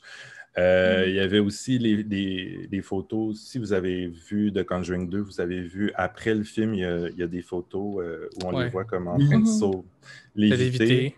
Not sure. On dirait plus qu'ils sont en train de sauter, tu sais. Fait que surtout si tu vois les photos qui ont été prises avant, là, qui ont été moins publicisées, mais qu'on voit la flexion des genoux, puis qui était comme, Ouais, exact. Ça, c'était créé par une caméra. En fait, il n'y avait personne dans leur chambre en plus. C'était une caméra qui prenait une photo à chaque 10 secondes. Je dis 10 secondes, là, c'est peut-être 30. Donc, il n'y avait pas personne avec eux pour monitorer ce qui se passait. Donc, effectivement, toutes les preuves sont comme un peu louches là, sur le sujet. Donc, c'est un peu ça. Puis, mon histoire finit un peu comme ça parce que, comme on disait plus tôt, les Warren n'ont pas vraiment... Même au niveau de la narration dans le film, au niveau de la structure du film, il y a un bout où est-ce que c'est remis en question. Donc, ils se sont servis un peu de ça. Parce qu'on voit dans le film à la fin, quand la pièce est tout en bordel, on voit une caméra qui voit Janet plier une des fameuses cuillères. Donc, je pense que ça fait vraiment écho à ce que tu viens de raconter. Là-dessus, ils ont joué sur cette perception-là du public aussi. Oui, absolument. Ouais, parce que c'est un des cas les plus documentés. Voir le cas le plus documenté pas mal. Puis justement, il y a plein de scènes qui étaient déjà un peu dans l'esprit du public, là, notamment la fameuse entrevue justement des deux sœurs où c'est qu'elles se met à parler avec les doigts devant la bouche. Mais c'est ça. Puis qu'il y a vraiment de quoi d'intéressant. Puis ils ont joué là-dessus dans le film justement pour encore plus jouer sur ce côté-là, réalité, fiction, en intégrant l'espèce de côté canular dans la fiction qu'ils ont créée. Oui, parce que dans le fond, là maintenant, les Warren sont appelés à démystifier ce canular-là. Puis il y a aussi l'aspect avec The Nun qui est introduit dans ce film-là, où la foi de Lauren vient être remise en question. Pour moi, en fait, c'est le meilleur des Conjuring. Chloé, pour moi également. Pour moi aussi. OK, je vais me défendre d'abord. Mais non, mais il n'y a pas de bonne réponse. Non, c'est ça, c'est subjectif. Là. Non, mais moi, ce qui m'a fait complètement décrocher, c'est le Crooked Man. Non. J'avoue que le Crooked Man, il n'est pas nécessaire. Non, puis c'est ça, c'est full CGI, on n'y croit pas en tout. Si ça avait été un petit peu plus onirique, peut-être, là, tu sais, dans le sens que le petit gars, il rêve à ça, peut-être, là, ça aurait été un petit peu plus crédible. Mais sinon, non, j'ai pas embarqué du tout, puis j'ai l'impression que je m'attachais moins au personnage. Puis je tiens à dire que jusqu'à cette semaine, je pensais que le 2 était mon préféré. Mais là, je les ai réécoutés un jour à la suite de l'autre. Donc, c'est ça. Puis avec cette deuxième écoute-là, je pense que oui, je préfère le premier. On s'attache plus au personnage. Oui, le 2, on s'attache au personnage. La scène où il prend la guitare et qu'il se met à chanter est extraordinaire. On dira ce qu'on voudra. Il y en a qui ne seront pas d'accord avec nous autres. Qui ça? On ne l'aimera pas. Sérieux? Mais non, mais c'est impossible. Là. C'est la scène. Puis je salue Marc-Antoine parce que qu'il y en a aussi. Oui, exactement. Mais cette scène-là est tellement touchante. Puis ça vient tellement là, solidifier notre amour qu'on a pour les deux personnages des Warren, pas ceux dans la vraie vie. Les personnages cinématographiques de Ed et Lorraine. Oui, c'est ça. Puis ils ont pris la peine de mettre la toune au complet. Moi, je trouve que c'est précieux quand ils font quelque chose comme ça, qu'ils prennent la peine d'aller jusqu'au bout dans une scène, quitte à sacrifier quelque chose ou à rajouter quelques minutes au film. Je trouve que ça rajoute une valeur inestimable à un film. Clairement, cette scène-là, tout le monde s'en souvient. Oui, puis en plus, ça met en vedette le super talent de Patrick Wilson qui joue la guitare et qui chante. Au tout début aussi, on voit un petit peu la tuerie d'Amityville. Puis il y a une scène en particulier, il y a le petit gars qui est là, puis on le voit, il sort juste sa tête du côté, puis il y a comme l'escalier, il sort juste sa tête. Puis, terrifiante. Oui, puis je Ça, tiens à ça- dire que c'est tiré d'une photo qui existe pour vrai, qui a été prise sur les lieux. Il y a un petit gars, puis tu le vois de loin sortir sa tête, et cette photo donne des frissons. Vous pouvez la googler si vous voulez, là. Je sais pas, petit gars Amityville, là. Vous allez la trouver tout de Petit gars. suite. Je te prends au mot, j'ai écrit ça à l'instant. Oui. Mais Ça marche juste plus? par rapport à ça, il y a quand même beaucoup de monde qui disent que en fait, ce visage-là, c'est peut-être un des assistants, justement, des Warren, Oui. qui avait à peu près la même chemise carottée qu'on devine un peu sur le petit gars.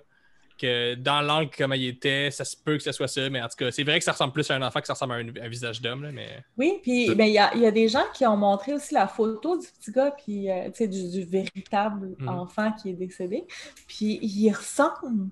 Mhm. Tu sais, je veux pas dire que j'y crois, là, je veux juste dire que ça donne des frissons dans le dos.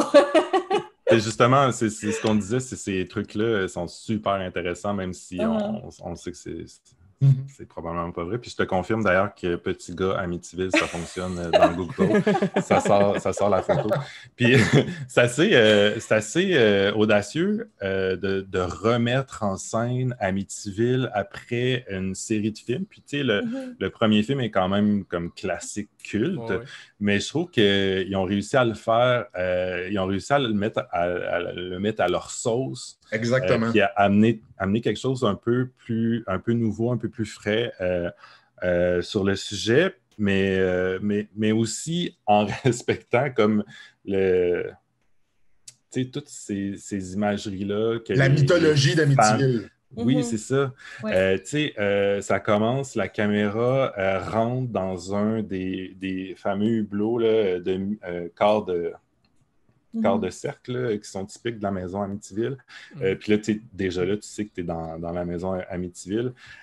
C'était assez excitant en salle là, quand tu allais voir. Ouais, c'est clair. C'est le clin d'œil ultime. Là, qui est comme, wow! Ouais. On s'en va là.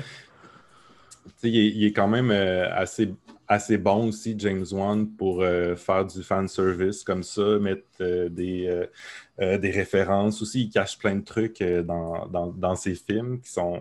C'est toujours un peu excitant pour ceux qui ont l'œil. Vous avez sûrement vu que Valak, son nom est tapissé partout dans le film. Ouais, les lettres. À chaque fois qu'on voit des lettres en jeu, on voit Valak écrit. Mais on s'en rend pas compte tout de suite. Mais... Ouais, c'est des affaires c'est des clins d'œil qui sont amusants. Puis, qui plaisent juste aux fans. pour une petite anecdote, il a continué sur sa carrière parce que la poupée Annabelle est visible dans une scène de Aquaman. Oui. Ah oui! Ouais. Bon, là, tu viens de m'apprendre quelque chose.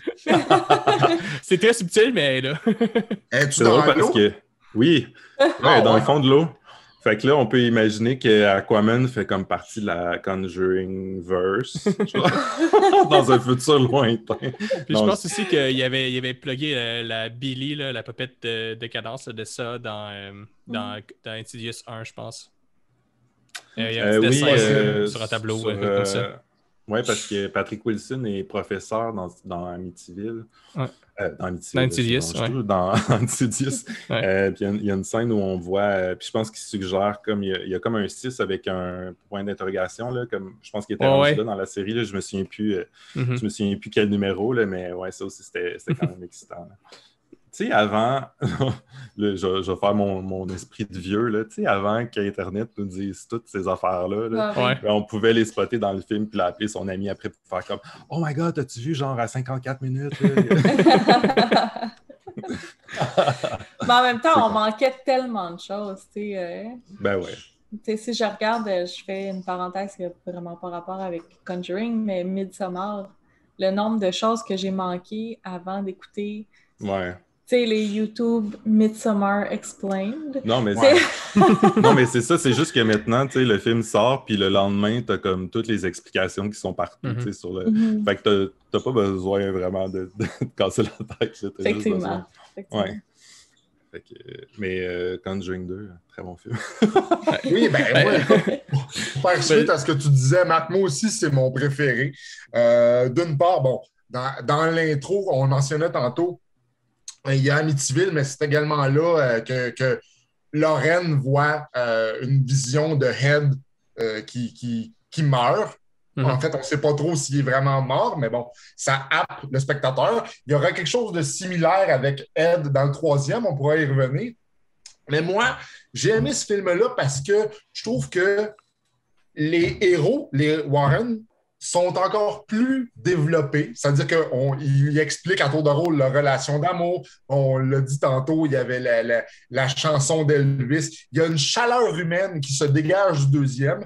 Dans le premier film, on était beaucoup focusé sur la famille à défendre, moins sur le couple de défendeurs. Là, dans celui-là, on va en profondeur sur nos héros. Puis moi, j'ai trouvé la fin magnifique, là, quand que Valak arrive et tout. Moi, j'étais allé voir au cinéma et j'étais sur le bout de mon siège. En quelque part, tu le sais. En tout cas, tu espères que ça finisse bien, mais il y a toujours un doute dans ces films-là. Parce que tu ne sais jamais si ça va bien finir ou si ça va mal finir. Et moi, encore une fois, on en parlait tantôt, les valeurs familiales sont véhiculées de recel, encore une fois. James Wan réutilise sensiblement les mêmes techniques. Puis oui, je suis d'accord avec Chloé que la scène du Crooked Man, c'est probablement la seule chose de off. C'est vraiment la seule scène qui jure avec le reste du film. Mais t'enlèves ce petit bout-là, puis ça frôle la perfection. Bon. Mais l'affaire du Crooked Man, justement, pendant un bon bout, il voulait en faire un spin-off aussi. Là. Finalement, ça n'a pas eu lieu. C'est peut-être, on trouve que c'est peut-être un cheveu sur la soupe, mais probablement que c'est peut-être même pas quelque chose qui était nécessairement prévu ou whatever. Que peut-être, moi, je trouve que ça a l'air beaucoup du rajout de producteur qui dit ça prend des monstres.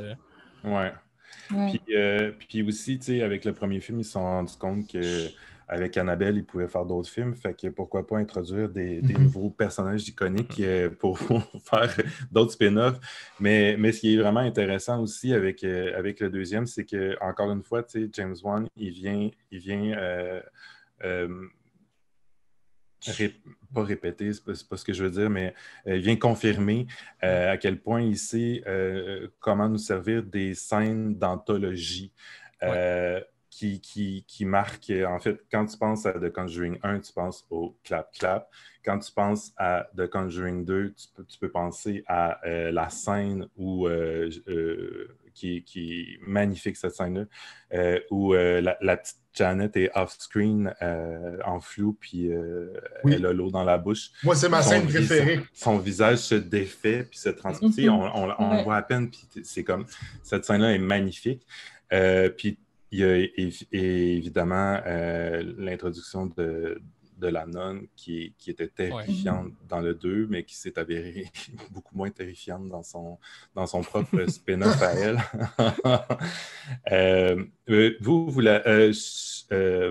Je pense que vous ne l'aviez pas vu de nonne avant récemment. Qu'est-ce que vous en avez pensé? Moi, je me suis endormi dessus hier soir, puis je l'ai fini ce matin. Sérieux? Oui. Écoute, moi, je ne l'ai pas revu depuis le cinéma, puis je voulais le louer pour l'occasion, puis j'ai pas eu le temps.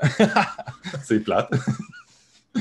Mais la nonne, genre, moi, j'ai pas aimé le film non plus vraiment, mais une chose que je devrais trouver fucked up dans le film, c'est qu'ils ont engagé la sœur de Vera Farmiga pour jouer un personnage. Puis elle ressemble comme deux gouttes d'eau. Puis le personnage n'est même pas lié avec Lorraine Warren. C'est vraiment bizarre. J'ai comme pas compris. C'était comme l'occasion parfaite de faire comme de s'en faire c'est Lorraine une descendante. Ouais, ou c'est une c'est une descendante de. C'est ça, exactement. J'ai pas compris. Ça m'a comme fasciné que ce choix-là, parce que. Mais c'est peut-être pour mélanger le monde, justement, je sais pas trop, là, qu'ils s'attendaient à avoir un truc sur. Mais en tout cas. Mais tout ça pour dire que le film. Moi, là, juste une petite parenthèse, je sais pas si ça va être ça pour vous également, mais au niveau de Nonne, j'ai tellement trouvé que le traitement narratif était à l'opposé de ce qui faisait la force des Conjuring, parce que tu t'attaches pas vraiment au personnage. C'est vraiment go through the motion. L'histoire suit son cours. Les jumpscares sont prévisibles. Oui, la nonne en soi, au niveau du style, au niveau de l'esthétique, c'est magnifique. Mais t'enlèves ça du film et tout le reste tombe à plat. C'est ça qui est plat. Il y a le côté le Deus Ex Machina de la fin là, avec le sang du Christ, là, honnêtement. Là, moi, j'ai roulé les yeux en maudit. J'étais comme... Il y a l'espèce de propagande catholique du Conjuring Verse. Là, on fait un petit clin d'œil à GF ici, hashtag film de droite. Là. Mais pour vrai, dans The Nun, ça a atteint une espèce de paroxysme. Je trouve que c'est comme genre, ouais, m'amener le Dieu, le bien contre le mal.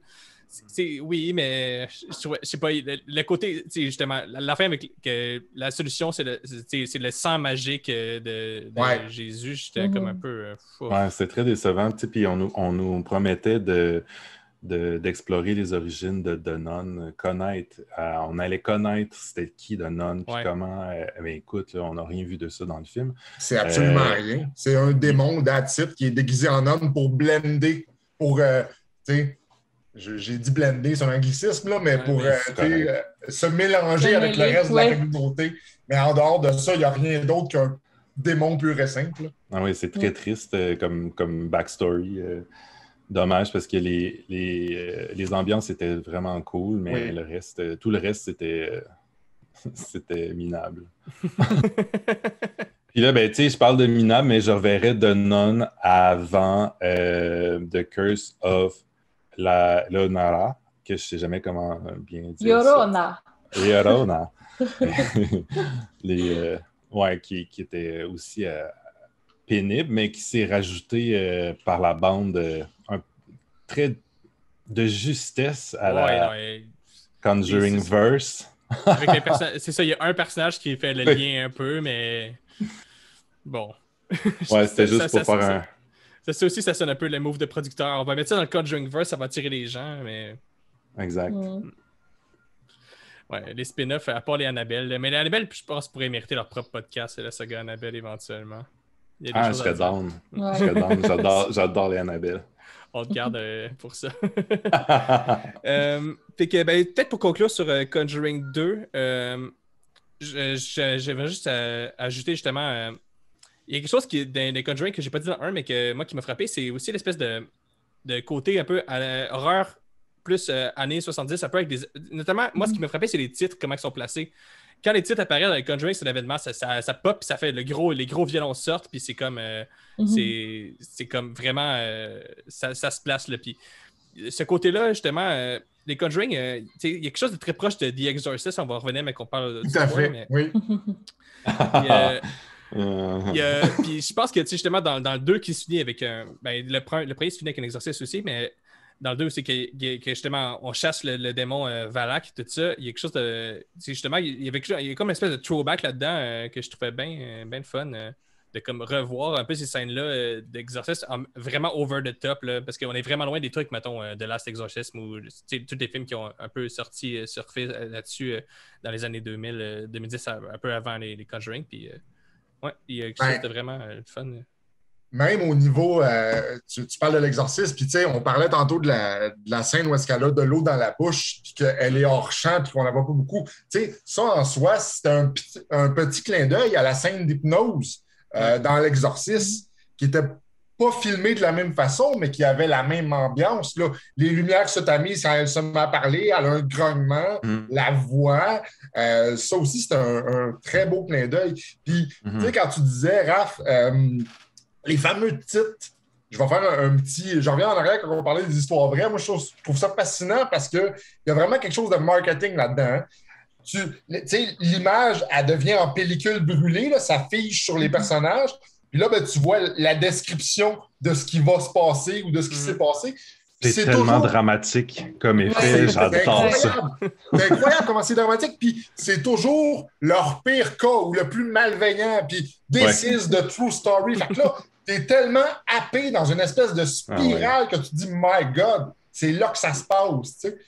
Puis la façon aussi dont les titres arrivent dans le... Tout à fait. Il y a quelque chose de très old school là-dedans, mais il y a quelque chose de très... comme je réutilise le mot dramatique, là, mais qui fait comme... qui a vraiment de l'impact. Là. Et voilà. Fait qu'on va tout de suite switcher au segment, c'est qu'on parlait du nouveau film. Fait que il va y avoir des spoilers. On avertit tout de suite. Comme d'habitude, sur YouTube, il va y avoir un petit code pour savoir quand est-ce que vous pouvez écouter si vous voulez rater les spoilers, mais ça va probablement être toute la durée du segment. On va donner nos impressions sur The Conjuring 3, The Devil Made Me Do It.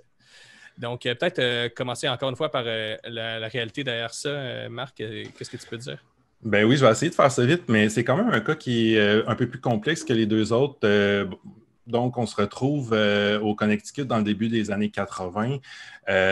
Ça s'inspire, en fait, le film s'inspire du procès du démon, aussi connu sous le nom Devil Made Me Do It Case, donc pour le titre du film.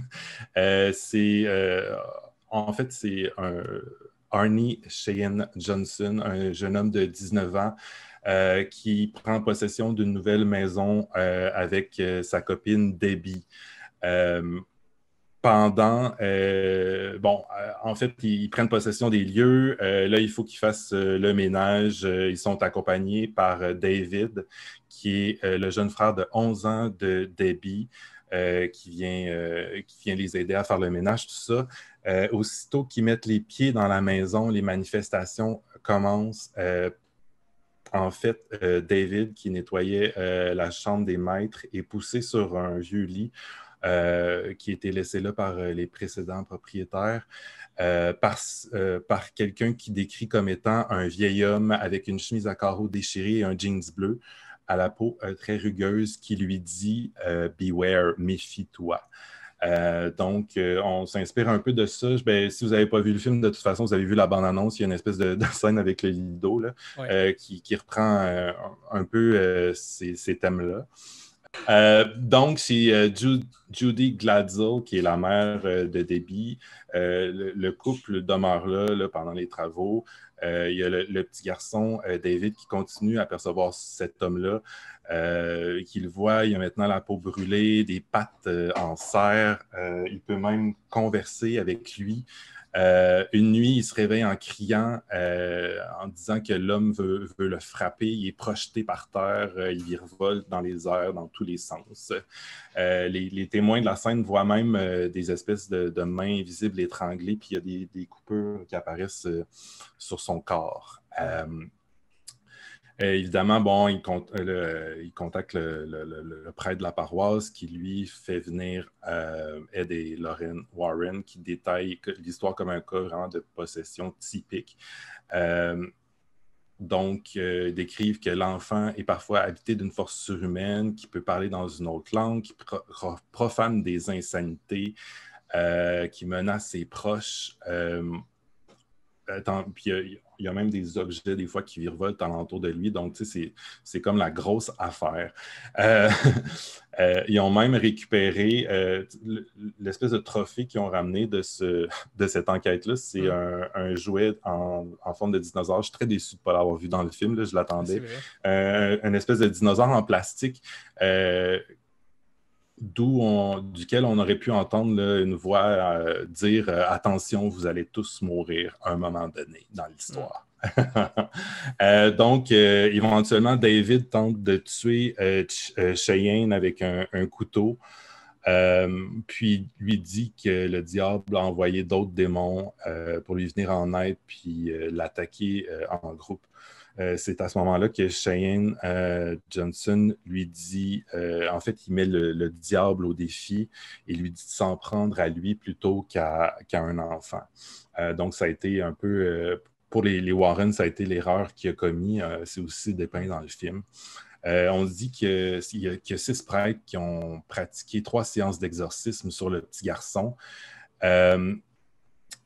Puis Ed Warren a mentionné que ça a été la nuit la plus terrifiante de toute sa vie. Il n'y avait pas un démon, mais bien 43 à l'intérieur du jeune garçon. 43.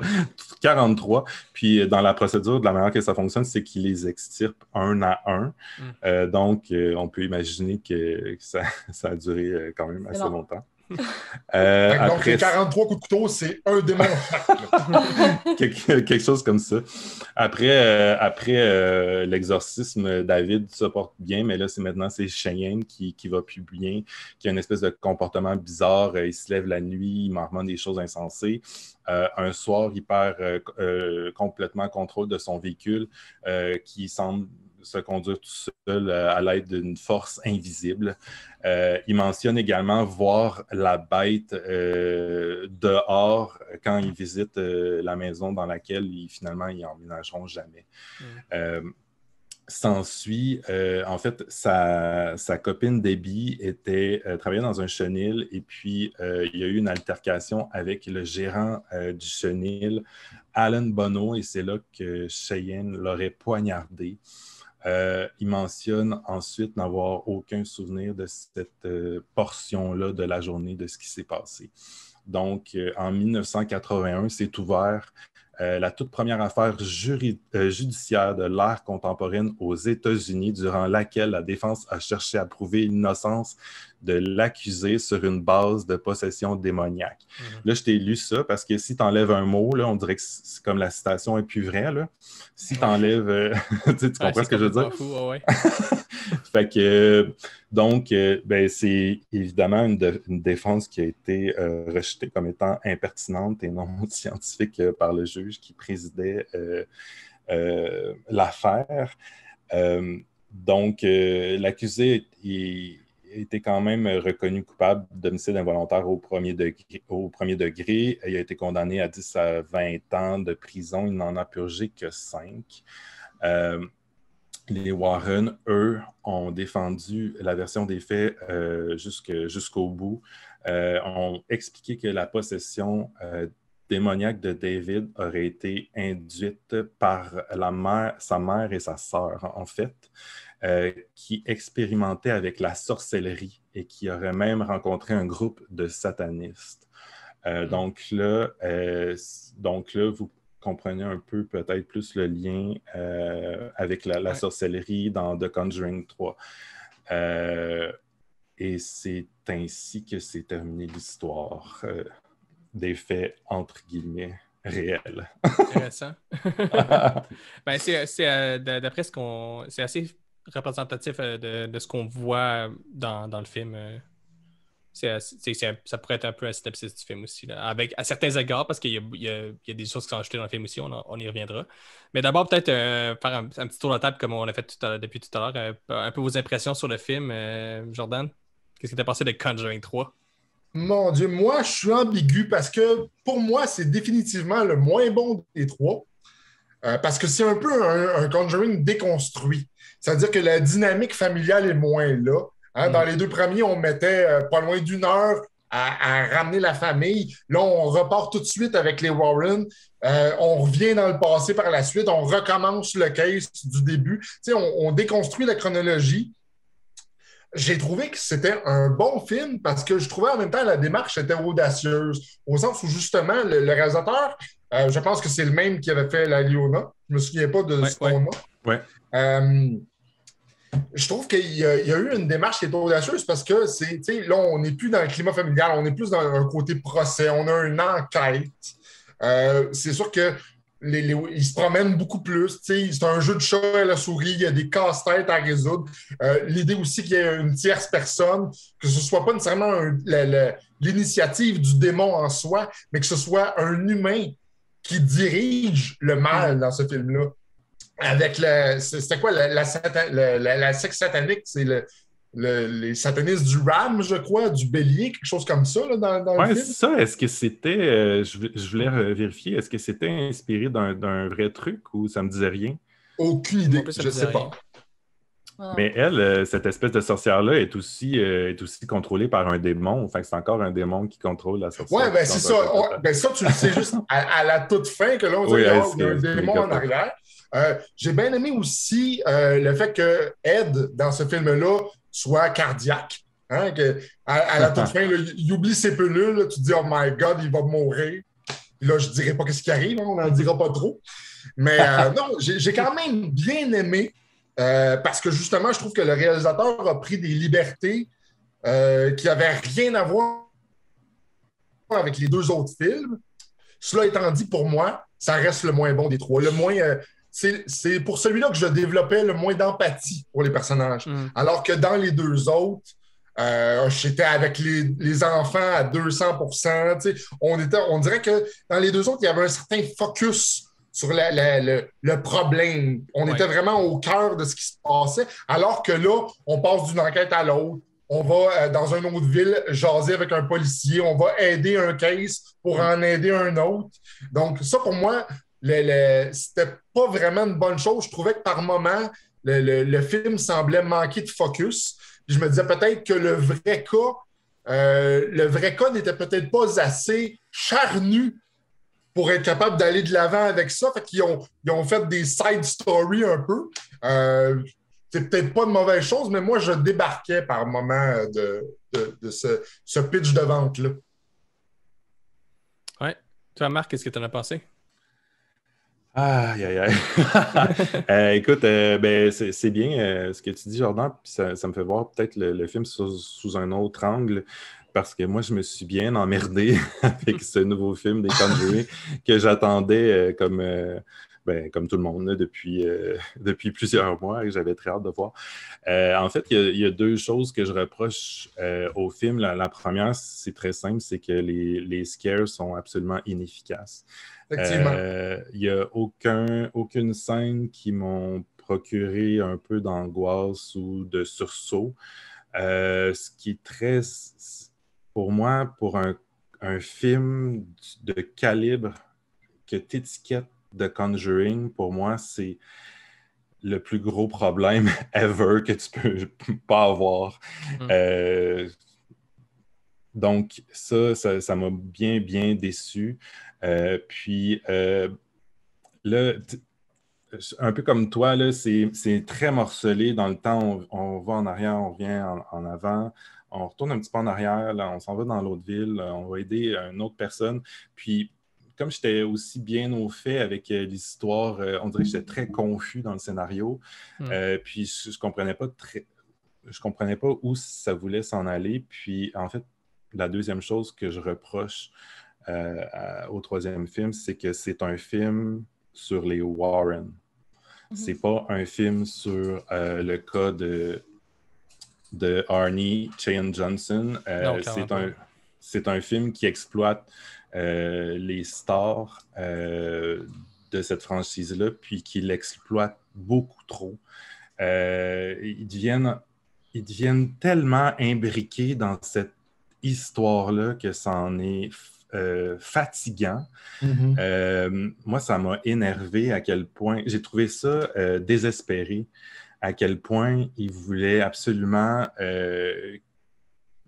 que ces deux qu'on adore, à quel point ils voulaient les imbriquer dans toutes ces péripéties-là, qui deviennent au final, on dirait, tellement farfelues. Parce que trop nombreuses, trop à gauche, trop à droite, trop en avant, trop en arrière, etc. Là, je m'excuse, ça fait peut-être pas tant de sens que ça comme critique. Je vais l'écrire mieux que ça après l'enregistrement. Mais ouais, c'est un peu je l'ai vu il y a quelques heures à peine. Là. Je reviens du cinéma, puis à brûle pour point, là, c'est comme ça que je me suis senti. Ben, je rajouterais juste par rapport à ça, justement, moi je pense que le problème du film, c'est l'idée de base, c'est d'avoir voulu faire ça autour de l'enquête des Warren pour prouver à l'innocence de machin, de Cheyenne, ou je sais pas trop quoi, là, Arnie. Déjà là, je trouve qu'il y a un problème dans cette idée-là parce que c'est un film qui finalement qui montre les Warren enquêter pour prouver l'existence de la possession au lieu de comme être un film sur les Warren qui viennent aider le gars. Ils sont comme pas vraiment en train de l'aider. Oui, par la bande parce qu'il faut pour qu'il puisse s'en sortir. Et puis il faut qu'il combatte un démon, mais dans les faits, ils sont pas là. Justement, Jordan, tu en as beaucoup parlé justement du côté empathique puis les Warren qui viennent aider les familles, puis c'est comme ça le cœur des films. Puis là, je le sentais pas. C'était une quête qui était beaucoup plus, mettons. C'était pas une quête qu'on leur sentait personnelle, qui avait vraiment besoin d'aller les aider. C'était une quête qui était comme un peu. Moi, la scène au début, c'est qu'ils vont voir l'avocate puis ils disent on va t'amener voir Annabelle dans la maison, tout ça. Ça m'a fait rouler des yeux, parce que j'étais comme. Depuis quand les Warren depuis quand les Warren, c'est comme cette espèce de monde-là qui ils ont toutes les preuves, puis ils les montrent, tout ça. Puis j'étais comme, ça m'a comme un peu. Ouais. Moi, la scène qui m'a très agacé, c'est quand ils reçoivent des fleurs des Perrons. Ouais. C'est comme, ben oui, toi. Ça se voulait un clin d'œil, mais je trouvais ça Ouais. très maladroit comme clin d'œil. Là. Les fleurs auraient pu venir de. En tout cas, Puis c'est ça. j'irais rajouter, moi, tu sais, on s'entend, même avant d'avoir vu le film, on savait que ça allait être une enquête. Donc, moi, je me disais qu'il il va y avoir un côté peut-être religion versus fait. Tu sais, un peu comme ce qui avait été fait avec l'exorcisme d'Emily Rose. Je ne sais pas si vous savez ce film-là où est-ce qu'un prêtre est accusé de meurtre, puis là, il essaye d'établir est-ce que la demoiselle était vraiment possédée. Donc, on a vraiment un film que c'est une enquête, que c'est un procès. Moi, je pensais qu'on allait jouer là-dedans. Je pensais qu'on allait un peu essayer de donner du rationnel de ce côté-là. Mais là, non seulement au début, l'enfant qui est possédé transfère le démon dans le corps d'un adulte. Après ça, l'adulte se fait mettre dans la maison psychiatrique ou dans l'institut. Puis on le voit à peu près plus, ou on le voit juste pour donner des scènes choc. Ce qui, au final, moi, en tant que spectateur, c'est vraiment pas venu me chercher. Là. Je veux dire, j'avais aucune empathie pour ce personnage-là. Je le sentais détaché du reste de l'histoire. Les scènes comme les scènes de guitare, ça sert à quelque chose. Je tiens à mettre mon grain de sel quand même, parce que apparemment, je suis la seule qui a apprécié le film. Vous avez tous des bons points, là. Je ne vais pas dire le contraire. Ça ne sera pas un obstinage, parce que je suis d'accord avec vous sur la plupart des choses que vous dites.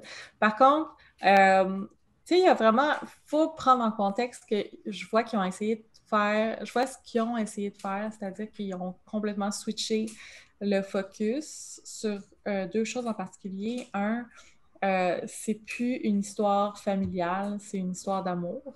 Donc là, on n'a plus la famille. La preuve, c'est que les parents de la fille, comment elle s'appelle, Debbie, je pense, on les voit pendant 3 minutes dans la première scène et ils disparaissent complètement du film.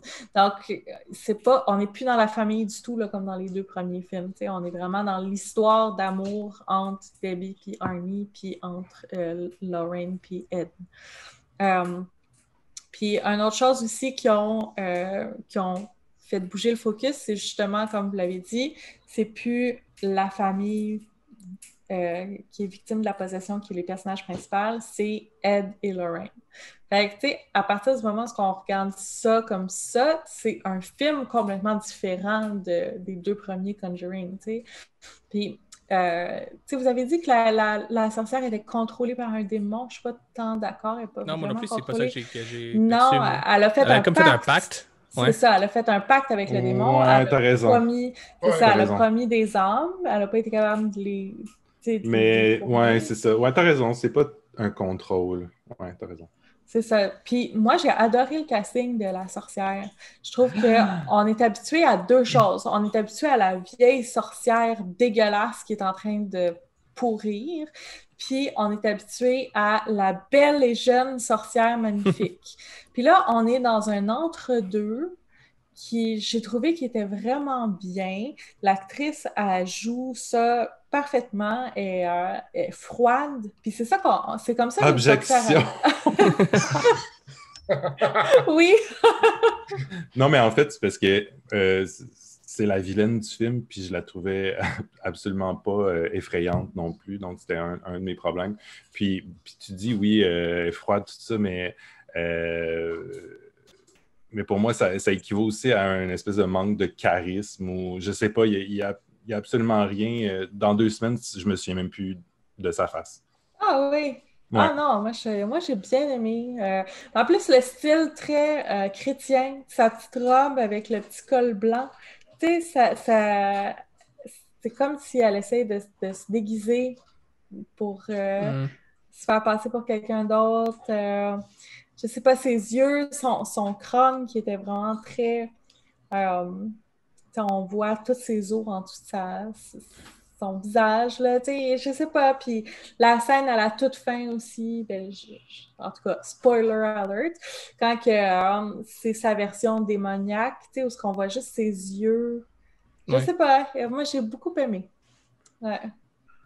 Ah ben moi je vais juste dire, mais moi au niveau de la mise en scène, justement, je trouve que c'est une des faiblesses du film, genre Oui, peut-être, ouais, la sorcière peut-être un petit peu plus que les autres, mais les autres créatures qu'on voit, là, mettons, l'espèce de mort, de la morgue qui attaque, les autres, j'ai trouvé oubliables. Je trouvais que, mettons, on est loin de même, on n'a pas aimé le Crooked Man, mais on s'en rappelle quand même.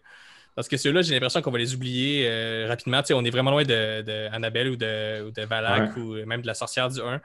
Je trouvais qu'au niveau du design, tout ça, puis tantôt on parlait des titres, mais moi je trouvais que c'était vraiment emblématique. Dès que le film a commencé, le titre, là, dans celui-là, il apparaît comme c'est comme un titre de générique, là, il monte tranquillement, puis il y a même pas, c'est presque pas de musique. J'étais comme genre, oh non, ça fait tellement effet souffler, retomber, parce que justement, moi c'était quelque chose qui m'avait marqué, puis j'étais comme genre, ça part mal. Mais ouais, ils se sont vraiment peinturés dans un coin parce qu'il n'y a aucun personnage ou il n'y a rien qui peuvent faire un spin-off avec ça. Ils ne peuvent pas étendre l'univers avec rien de Conjuring 3. Point final. Je sais même pas où est-ce qu'ils vont pouvoir aller après ça. Moi, j'ai aimé le personnage du prêtre de John Noble. Écoute, je m'en allais le dire. Mention honorable, c'est peut-être juste lui, la seule force du film pour moi. J'ai adoré, mais j'ai un billet. J'aime beaucoup cet acteur-là. Moi aussi, c'est ça. Mais moi, je pense pas que c'est la seule force, mais je trouvais que c'était un des bons points de l'avoir casté. Puis, à la limite, lui qu'on voit son cas, où c'est qu'il a enquêté sur les satanistes, puis comment il est viré fou même. Peut-être que ça ferait un film intéressant. Peut-être. C'est vrai. C'est vrai. Et puis j'ai une question à vous poser, ça peut être hors podcast, là, je m'en fous, mais il y a une question qui m'est restée en tête dans le film. Là. Quand on voit la sorcière, là, est-ce que c'est intentionnel qu'il y a des shots d'elle où elle ressemble étrangement à Arnie? Je pense que oui. Oui, je pense que oui, parce que enfin avec le démon Là, j'étais comme, oh my god, il va y avoir une twist, genre... avec ça, mais non, finalement, ça n'avait peut-être pas rapport, mais il y a des scènes où, je te jure, on aurait dit le comédien de au début, je pensais que c'était lui au début. Avant qu'on la voie pour la première fois, là, que c'est elle. Là, genre, je pensais que c'était lui qui voyait. C'est peut-être un peu pour nous mêler, là, pour nous mettre un peu les bâtons dans les roues, là, je sais pas. J'ai vraiment pas remarqué ça. Okay. Ça n'a peut-être pas rapport, désolé. J'ai marqué ça moi aussi, en tout cas, mais bon. OK. Moi puis Chloé, on avait bien ri parce qu'on est allé voir au cinéma ensemble, puis il y a un petit bout qu'il se fait donner dans le... Quand que voyons, je me souviens pas de son nom, là, mais la personne est dans la psychiatrique, puis il se fait donner une fiole d'eau bénite. Ouais. Puis là, il fait le rond au complet autour de lui pour se protéger. Je me dis, my God, il y en a donc bien de l'eau bénite dans ça. Il fait un gros rond, là. Il va, là. Puis sa petite canette d'eau bénite qui est comme, c'est comme 2 pouces, même pas, là. Ouais. C'est comme... Mais en même temps, on parlait de l'exorciste, la scène au début où l'exorciste arrive dans la maison, mais c'est, je veux dire, quand on l'a vu, j'ai fait ça comme ça. J'ai vu mes mains j'ai fait wow, là. C'est comme, OK, c'est bold, ça commence. C'est des grosses pointures à chausser, là, mais ça aurait pu. Moi, quand même, les premières scènes, je trouvais qu'il y avait quelque chose qui se passait qui était intéressant, mais. À la limite, pourquoi ils ne se sont pas focusés sur cet ennemi-là, justement? Les 43 démons à exorciser, il y aurait eu du stock, si tu vois. Là. Wow, man! Il aurait pu faire un spin-off par démon, ça aurait été parfait. Mais je salue aussi, tu sais, je comprends qu'on ne veut pas refaire la même chose dans une franchise, on ne veut pas refaire le même film. Je salue l'idée de vouloir aller ailleurs, puis c'est pas ça que je remets en question, c'est juste que pour moi, ça n'a juste pas fonctionné ici. Là. À la limite, c'est que faire ça rendu au 3e film, que à la conclusion de la trilogie, il y a des choses que je trouve, les deux premiers films se répondaient bien les uns les autres, puis tant qu'il a rajouté une conclusion à ça, je ne sais pas si c'était vraiment le cas ou la façon de le faire, parce que je sais pas, je trouvais que c'était un peu anticlimactique comme, mettons, fin de la saga. Peut-être qu'il va y avoir d'autres suites, on ne sait pas. Là, mais... c'est ça, j'allais dire. Est-ce qu'on sait que c'est la fin? Je veux dire... je sais pas, mais d'habitude, c'est une trilogie. Mais on verra. Là. Peut-être qu'ils vont faire un 4e, un 5e. Les Warren, ils ont comme ils disent, ils ont 10 000 enquêtes, donc ils ont le choix. Mais je sais pas, ça m'a comme... D'après moi, c'est pas fini. En même temps, on les présente un peu plus âgés, même si on est au début des années 80. On imagine qu'ils ne vont pas en tout cas, le monsieur Warren ne va pas se mettre à encore courir après les démons pendant encore 10 ans. Là. Oui, mais ils peuvent Les- revenir dans le temps, ils peuvent... tu sais, Oui, c'est ça. euh, C'est ça. Ils peuvent nous faire un comeback dans 10 ans comme Scream, Halloween C'est ça. et compagnie. Là. Ouais. Fait que, finalement, peut-être pour dire un mot de la fin, peut-être en quelques mots, une phrase, vos impressions sur Conjuring 3, est-ce qu'on devrait y aller ou pas? Ben moi, je dirais très honnêtement, allez-y, parce que pour moi, c'est un film qui a quand même eu sa dose de divertissement. Surtout quand on sait à quel point les deux premiers ont eu un impact. Je veux dire, fatalement, les fans vont vouloir voir la fin de cette trilogie-là, puis il y a quelque chose de louable là-dedans. Mais je pense que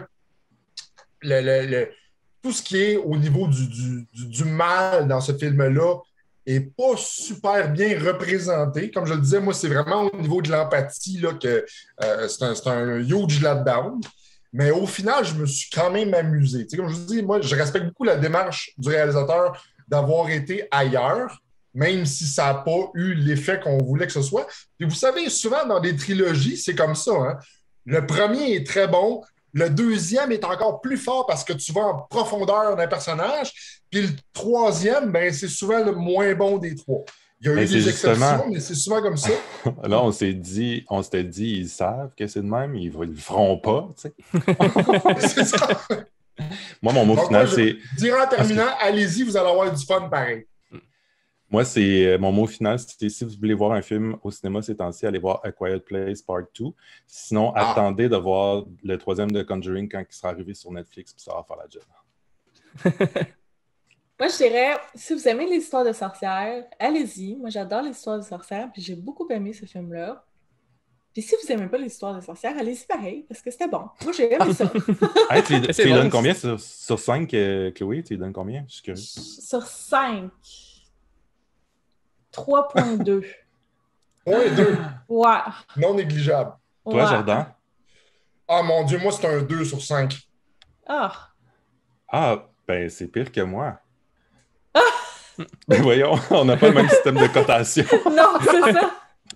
OK. Ah, ben je vais te laisser le mot de la fin, Raphaël, pour dire ton... Ah, ben moi c'est...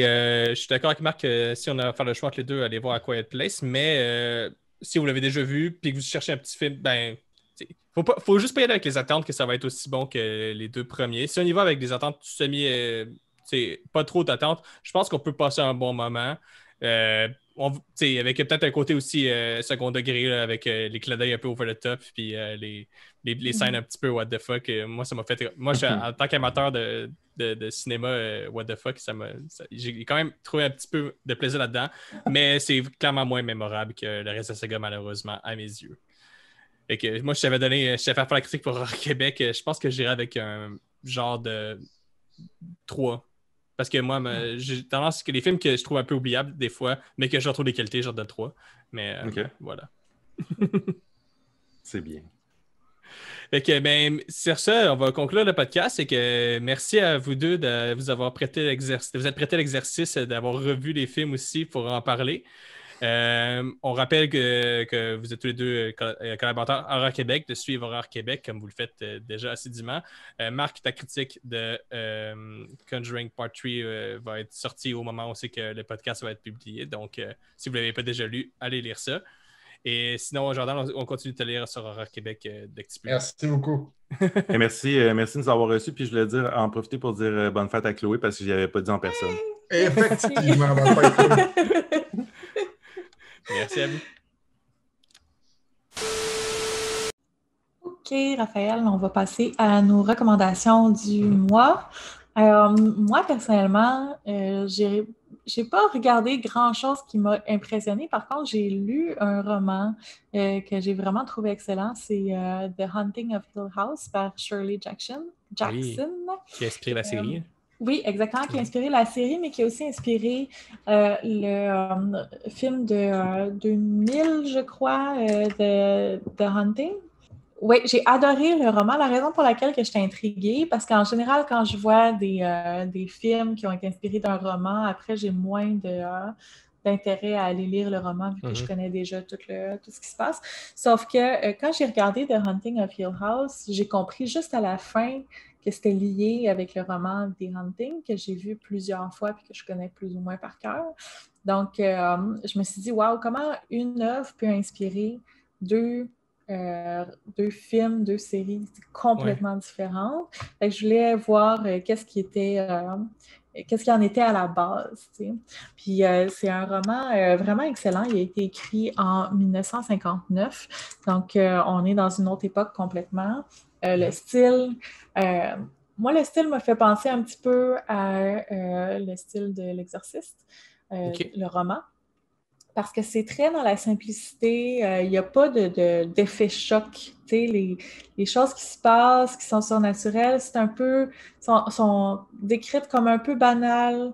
Les personnages vont le prendre avec un petit peu d'humour. Ils vont l'accepter comme ils sont. Il y aura pas il y a une petite enquête, mais il n'y aura pas de grosse enquête de c'est quoi l'histoire. Puis, bon, c'est dans la subtilité, mais c'est d'autant plus efficace de cette façon-là. Puis, ouais, c'est un excellent roman, je le recommande. Ça se lit tout seul, là, en quelques jours, je l'ai terminé. Donc, voilà. Ben, super, full intéressant. Pour ma part, moi, ma recommandation, ce ne sera pas non plus un film ou une série comme on a d'habitude. Moi, ça va être une chaîne YouTube, en fait. Okay. C'est une chaîne que je suis depuis quand même déjà peut-être quelques mois. Je ne suis pas à jour sur toutes leurs vidéos parce qu'ils publient quand même beaucoup. C'est la chaîne Occulture. C'est une chaîne française. Comme Occulte Culture, c'est comme un mot valise entre les deux. C'est un couple qui font ça, là, un gars et une fille, et ils reviennent sur plein de mythes en lien avec l'occulte, justement. Puis aussi, ils ont plusieurs séries. Il y en a un qui s'appelle Occulture, qui vont parler d'objets, puis de choses comme ça. Puis ils parlent beaucoup des Warren, justement. Fait que c'est une des raisons pour lesquelles je me suis replongé un peu dans leurs vidéos dans les dernières semaines, parce qu'on préparait l'épisode sur Conjuring. Et notamment, il y a 3 semaines, ils ont sorti une grosse vidéo sur le Cohen Field, qui dure presque 1 heure, la vidéo, mais qui revient vraiment en long, en large sur comment ça s'est passé, ce cas-là. Puis l'implication des Warren aussi, ils reviennent là-dessus. Et tout dans le fond, sur qu'est-ce que la SPA, qui était comme les enquêteurs principaux, ils ont fait pour développer ça. Puis ça parle de culte, tout ça, mais c'est jamais non plus dans le ultra, on croit à ça, puis c'est des sceptiques sur bien des affaires, puis qu'on le voit, puis il y a un côté un peu sarcastique des fois aussi quand ils parlent des Warren, évidemment. Puis c'est bien intéressant. Puis ça va vraiment de long à large. Je parle des Warren et des Poltergeist, mais il y a des épisodes plus thématiques. Mettons, je sais qu'ils ont fait un épisode sur Noël à un moment donné, sur les mythes fondateurs un peu par rapport à ça. Ils ont fait des épisodes sur les loups-garous, les poltergeists, même les trucs un peu plus, mettons, fantaisistes comme les lutins, des choses comme ça. Ils vont vraiment ratisser large, puis c'est bien intéressant. Je conseille les gens d'aller jeter un œil à la chaîne. Ça s'appelle Occulture. C'est trouvable assez facilement, justement. Là, ils ont quand même de plus en plus d'abonnés. Je pense qu'ils sont rendus pas loin de 300 000. Ça se développe. Je vais aller voir ça. Je me cherchais justement quelque chose de nouveau parce que là, j'ai fait le tour un petit peu de la chaîne de Billy Sarian qui fait du true crime. Puis, c'est ça, j'étais prête à quelque chose de neuf, fait que je vais aller voir ça, c'est sûr et certain. Super. Fait que c'était ça pour les recommandations. On est décidé d'aller short and sweet vu que l'épisode est déjà assez long avec tout le segment sur Conjuring. On espère que vous avez apprécié l'épisode comme d'habitude. N'hésitez pas à vous abonner sur la plateforme que vous suivez les épisodes pour être avertis quand il va en avoir. Surtout que ce mois-ci, surprise, on va avoir un 2e épisode qui va sortir pas loin de la Saint-Jean-Baptiste. Ta-ta! Donc merci à toi aussi, Chloé, comme d'habitude. Oui, merci, Raphaël. Et à la prochaine, tout le monde. À la prochaine.